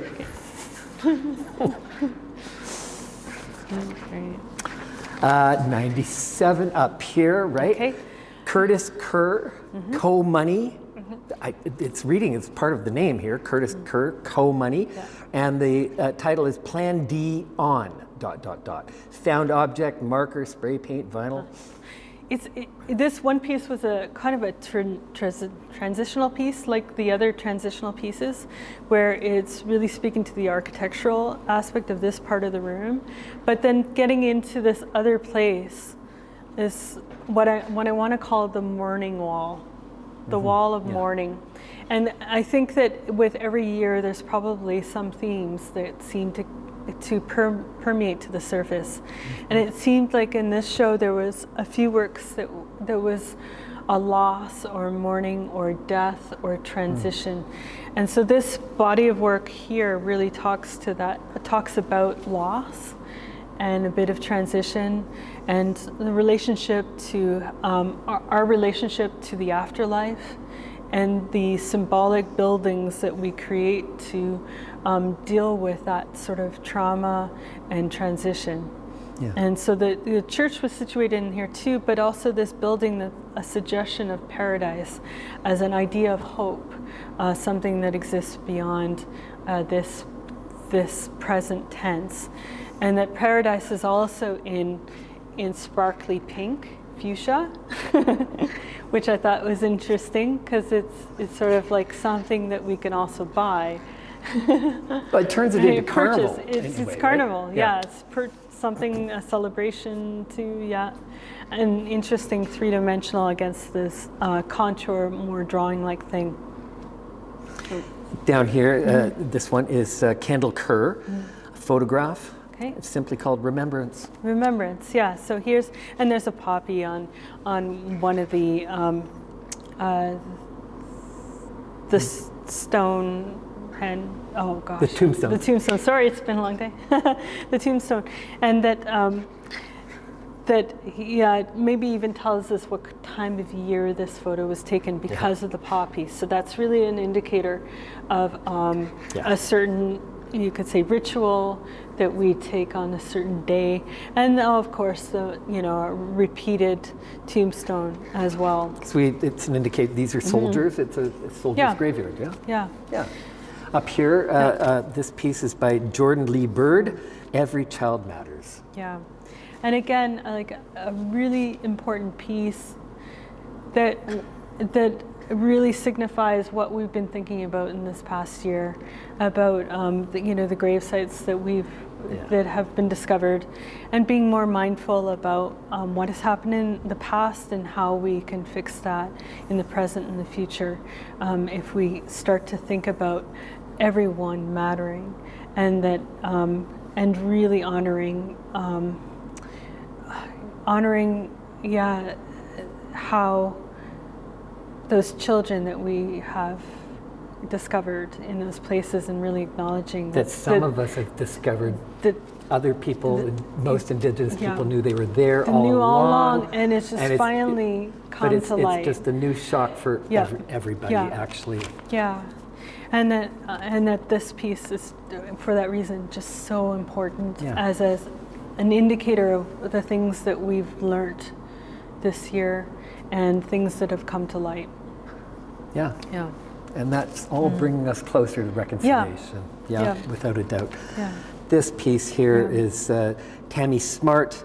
The title is Northern Beauty. It's acrylic on canvas.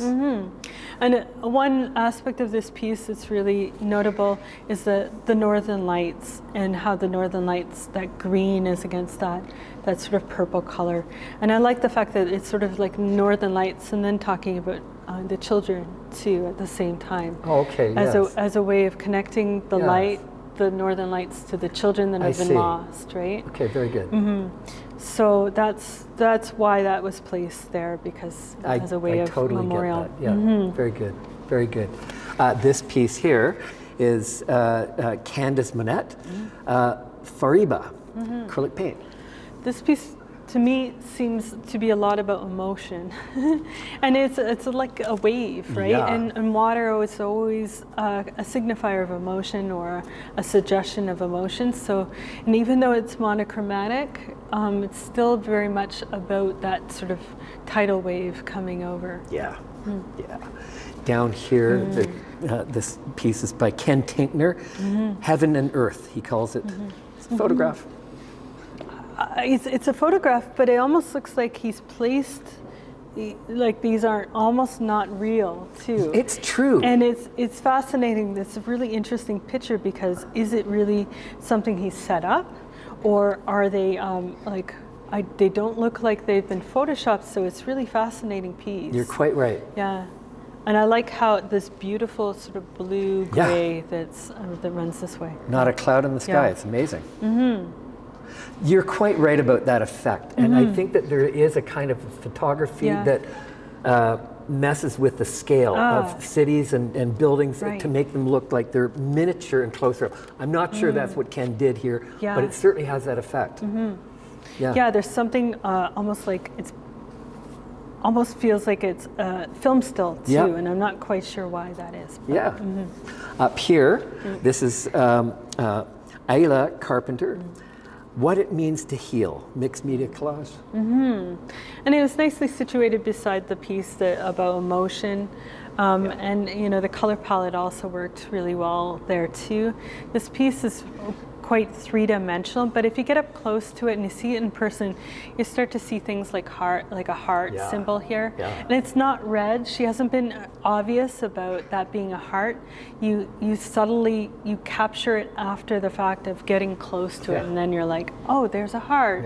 And and what's that little big black mark in there? What does that mean? And then these sort of portraits, but they're also heads that are disconnected from the body. So again, it to me it spoke a lot about emotion. Over here we have Donna Stockdale. The title is Morning Star. It's the materials are fiber, wet felted wool. Oh. That can't be. That can't be. Is that one right? I'm sorry. 104? Okay. Erase that. This one. That's not right. Is it acrylic? Earl McKay. Yeah. Never forgotten. It's acrylic on canvas. Acrylic on canvas. Okay. Yeah, this piece is like a kind of a symbolic. There's something illustrative about the piece. He's telling a story. The red. What are these? Carnations? Cardinals. Cardinals. Yeah, red cardinals. The meaning of the red cardinals in relation to this girl wearing this orangey red outfit, and then also looking towards the sky. It's definitely a memorial piece, and a piece to be mindful about things that are lost, but also thinking about where those things may have gone to, a sort of a bit of a fantasy about what lies beyond. That's right. That's right. And now, and now it's Donna Stockdale. Morning Star, fiber, wet felted wool.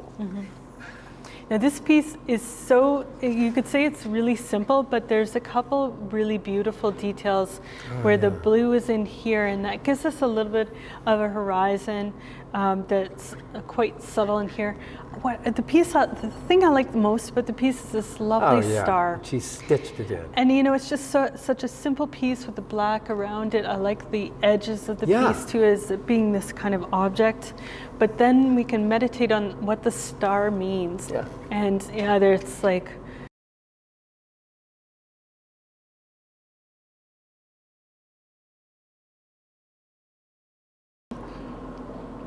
Do you want water or something? No, I'm okay. Thanks. Yeah. Thanks. What was the last one that we did? We were on this one, but Lana told me start. we didn't really finish, so maybe we should start from this one again. You're doing awesome. you're almost there. I'm thinking of Oh, sorry, we're going right now. Are we on? Yeah, I think so. You should do a dance. Well, let's go. Let's go. Yeah. I don't think okay, we're on. Let's go. Let's do this again. Yeah. Okay. So I'm just going to announce who this is. This is Donna Stockdale, Morning Star, and it's fiber, wet felted wool. I'm sure it was probably a difficult piece to make with the felting method. I have watched people do felting before, and it's quite interesting to watch. Yeah. What I really like about this piece is this landscape, the horizon line, and how the horizon line is not perfect, and that it has these tiny little blue spots in here that suggest even cloud. Yeah. That's not necessarily the end of the land, but rather it's actually a darker cloud that's behind the trees. Yes. And although these look black, they could actually be potentially green or even a bluish. Actually, that's kind of warm in the foreground. The thing I like the most is this star. And it's the just stitched in. Yeah, like that. the star. It's so subtle, but it's the anchor. And historically, the stars were the things that would tell us where we were, Yeah. and whether Yeah. we were pointing north, south, east, Oh, quite west. right. And so, even though it seems like a really, really subtle piece, that one element was super important as a way of anchoring the piece, and for it to not necessarily just become this abstract piece, but rather a space. Yeah, you're right. Our next piece is by Charlie Ferraro.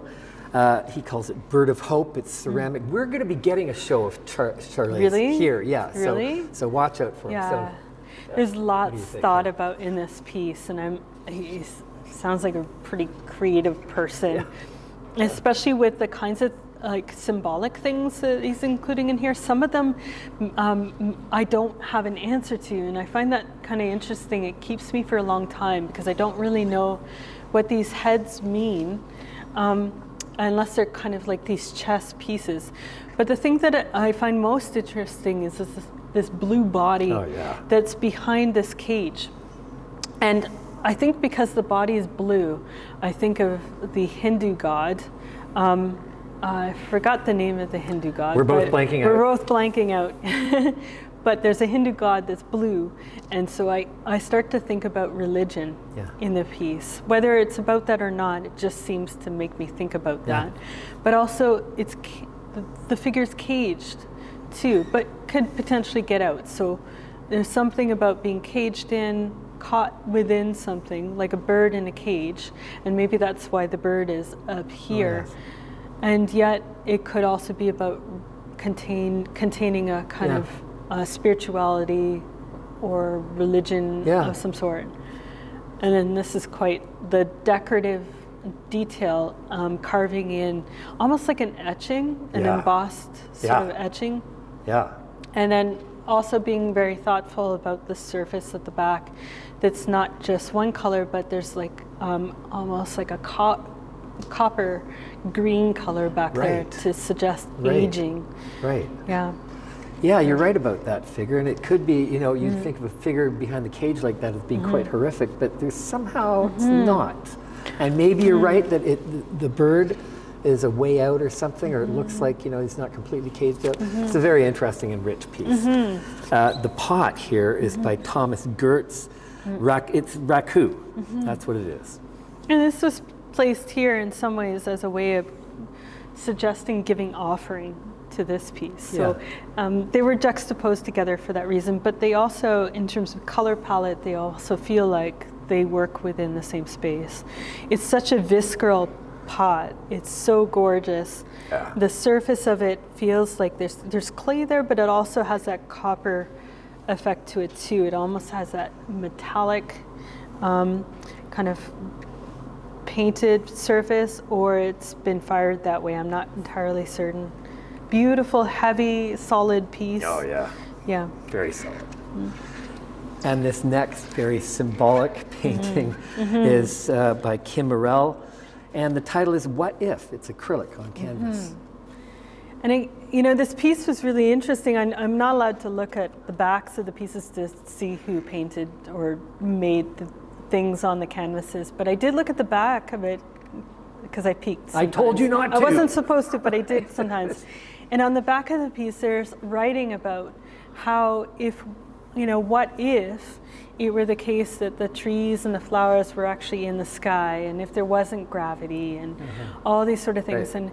And I thought how imaginative to think about the world in that sort of way that we used to think about the world when we were children, where things didn't go by the same rules. We could make those rules up. Right. Yeah. Why can't trees be in the sky? That's right. Yeah. But at the same time, the piece was also, at least when I read the piece, I start thinking about the earth and things that might even be below the earth because of this line. Yeah. And then the sky. So it starts to tell me about dimension between one dimension to the next. So a transition between the two. Yeah. It's also got, because of the division here and the burning buildings or the industrial kind of ruins here, it is a kind of a heaven and hell scenario as well, It right? is, yeah. And it really works with that theme I talked about earlier about inside, outside, too. Yeah, lots going on there. Another award winner here, Renee Settee, and she calls this Paths of Meaning, and it's wool. I believe it's felted, although that's not it's not listed here. Okay. But she had a beautiful felted piece last year also. Yeah. Yeah, again, I've seen people work with wool, and it actually can be a very contemporary medium. Yeah. Now, this piece, maybe because of the color palette, may not be as slick as some of the ones I've seen with just straight black or even white. But interesting to think about that as a possibility for this artist going forward. The piece is very visceral, and there's lots of stuff embedded in it. If you look closely, there's a head in here, there's eyes, it's got lots of movement. If this is a painting, these would be really quick brush stroke movements that bring your eye down, but then of course the heaviness of these three eyes, and it's almost like the three fates. Or quite right, yes. Or again, there's something weirdly not religious, but something about a mythology that's within the piece. I like that it's not square. Yeah. And then it's really celebrating it as an object. And I can imagine how complicated it was to felt in so many different colors and make them work, because that's just like, you really have to think about, warm and cool color and where you want contrast. Be interesting to photograph this piece and see what it looks like monochromatically. Just to see. To see. Okay. Good. Where am I here? This is 110. Oh, this is Grant Moore. The title is End of an Era. Acrylic, and of course this gets back to some of the stuff that we were talking about in the other paintings. It almost went into the other room. I just didn't have space. But at the same time, it's sort of like dawn, and if this is sort of a memorial wall, then we're moving towards the end of something. I see. And so dawn being a suggestion to the end of the day. I love how they've captured the sense of light and how gray this is against that light. So lots of good observation about those real life contrasts that happen and would in fact make this look more gray against this sort of orangey pink. That tells me that they're really looking and observing that. Right. And in Saskatchewan we do get these really saturated. That's true. This really, some nights that are really saturated like that. And how, in some ways, this is like this monument too. It starts to become gray, almost like a tombstone, as something that we're getting rid of and replacing with other kinds of silos that are, and industrial things, as opposed to the old ones that have so much history. To them. That's right. Good mark making in there too. Good. This is Roman Ornick, Day's End, digital photography, and Roman is a dedicated photographer. And you can tell that he's very thoughtful about this shadow, almost like shadow play, almost like a theater shadow, how that's so dark in the foreground, and then that really brings us beyond to that landscape at the very end. Beautiful piece. We get a sense of day and also the atmosphere, maybe even the way the wind felt Yeah. on that day, because Yeah. there's very little wind. That's right. Yeah. That's right. It's a beautiful picture. The next one is, okay, the one up top here. This is Valerie Joy Horner, Dancing My Brother Home, Aurora Borealis, Meteor, and the Cloverdale Fire. Okay. It's a digital image. Ah, maybe this is the fire here too. So the title is very yeah. important to this. Yeah. And making that fire look quite beautiful. So Yeah. Is there something perverse about that? A little bit, Right? or something ominous, or something that's like out of our sense of control. Yeah. Like, a lot like the Northern Lights, or this magical, really thing that we don't fully understand. We know that it's particles falling from the sun on the earth, but we don't fully understand why, and they're just studying that now. So that's really interesting, that juxtaposition beside something that's the elements of nature against it. Yeah. And down here, this is Mark Zulkulski, Prairie Silhouette photograph. Oh, I'm sorry. we're good. So this is a straight ahead, Yeah. beautiful, very handsome photograph Yeah. here. Yeah, just a moment in time where we're watching something move across the prairie landscape. And it's a piece that you don't see this very often, where you see the train, just like in being able to capture the train against this really beautiful sort of reddish sky. There may have been a bit of like more saturation added to the photo, but at the same time, it really feels like they've captured this motion or moment. Yeah, yeah. Now over here, we're going to move over to this lovely wood bowl piece. by Okay. Dale Yeah. Manton. Yeah. And this was an award winner last Yeah. night. It's birch burl here. The piece is so mysterious because you know that there's probably bugs that have dug out all these little holes, and I think that's what's so beautiful about the piece, because it's kind of a collaboration between nature and Doug. Yeah, And right. it's not just him manipulating the wood, but it's also the creatures that were there Quite right. at the beginning, right? Oh, that's Yeah. of course. I mean, that Yeah. puts him in the same camp as Agnetha Dick, who Yeah. collaborates with bees. With nature, Yeah. with bees. And he can see the motion too of where the bugs may have made their motion. And I don't know, it just evokes my imagination about those creatures Yeah. that are so small, that have their own culture and their own existence in some other place. Yeah. Yeah. Beautiful piece. It's a beautiful, beautiful piece. The next one we have is, oh yes, okay, this is Don Schoenfeld, Yeah. Apex Predator, made from reclaimed metal, but Yeah. oh my gosh, you just gotta Yeah. see this thing and how beautifully it's made, and it's really, it's quite something. Yeah, it's not something you see very often, No. where like a slippery fish, something that's more organic and squishy, has been made into with a medium that's much heavier and, Yeah. and solid. I put it in this location because it's somewhat talking with the structural sort yeah. of objects, Right. but it's also talking about logic and engineering, and that aspect of ourselves, Yeah. where we try to make sense of things.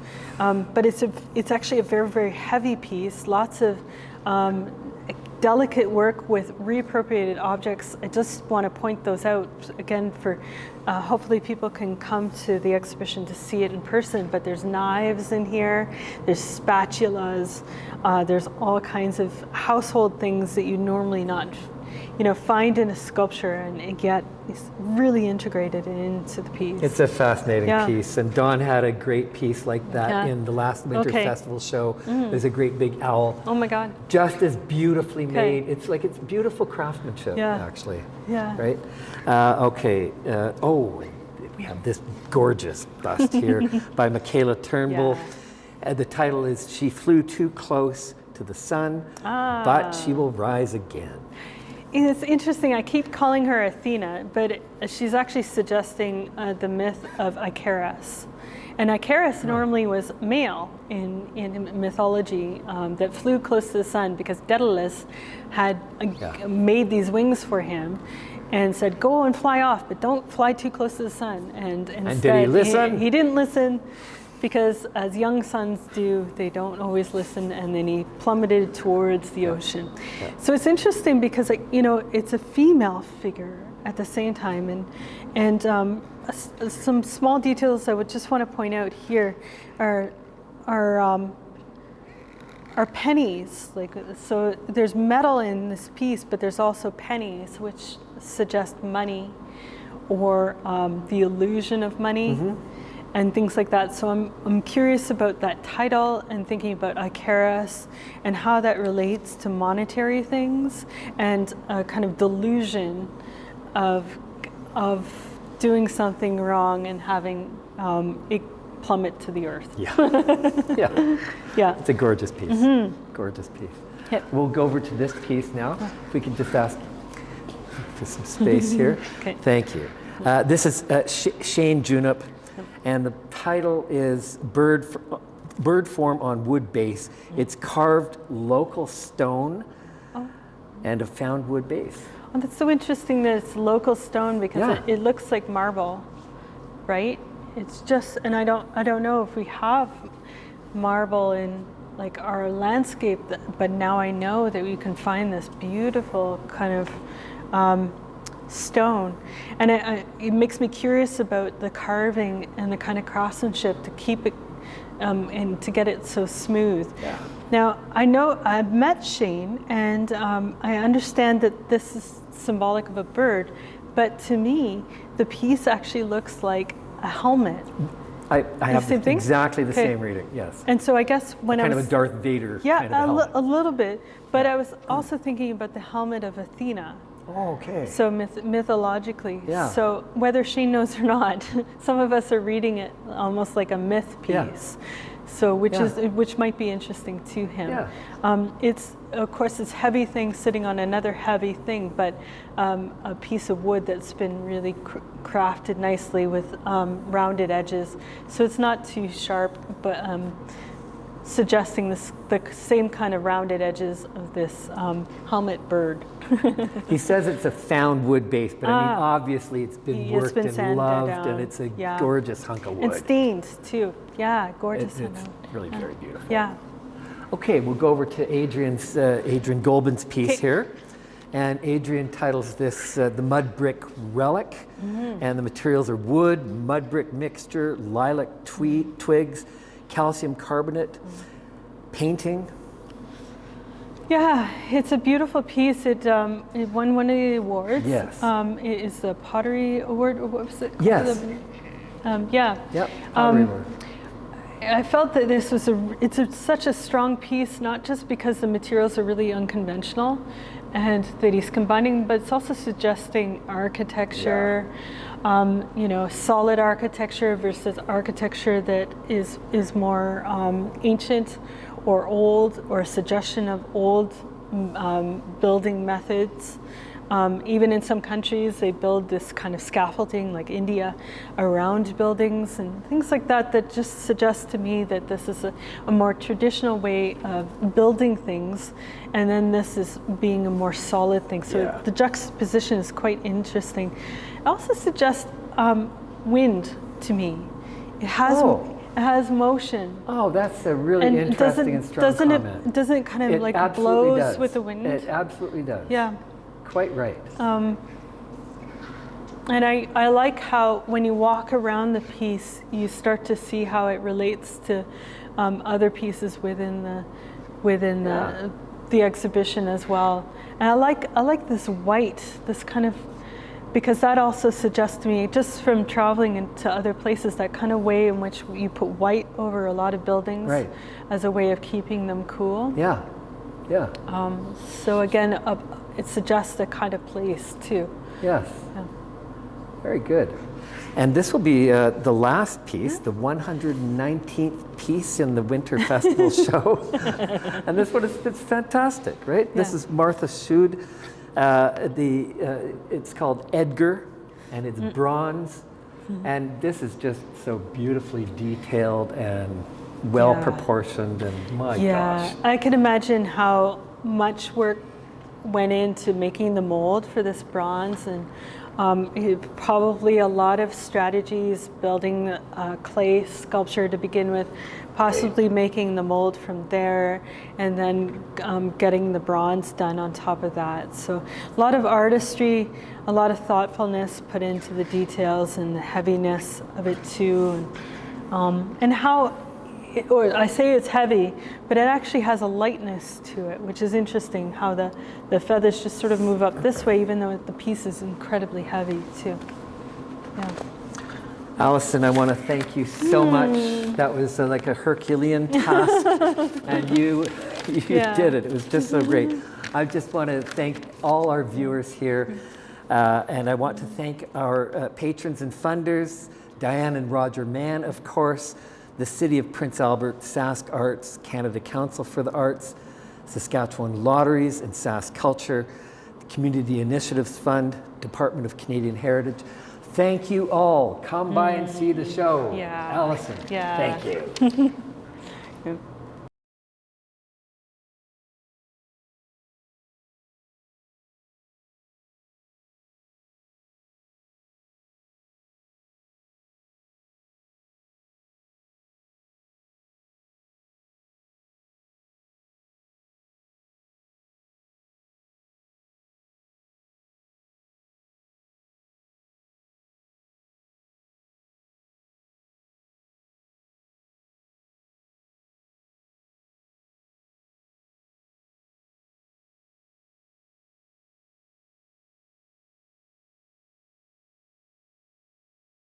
Mm-hmm.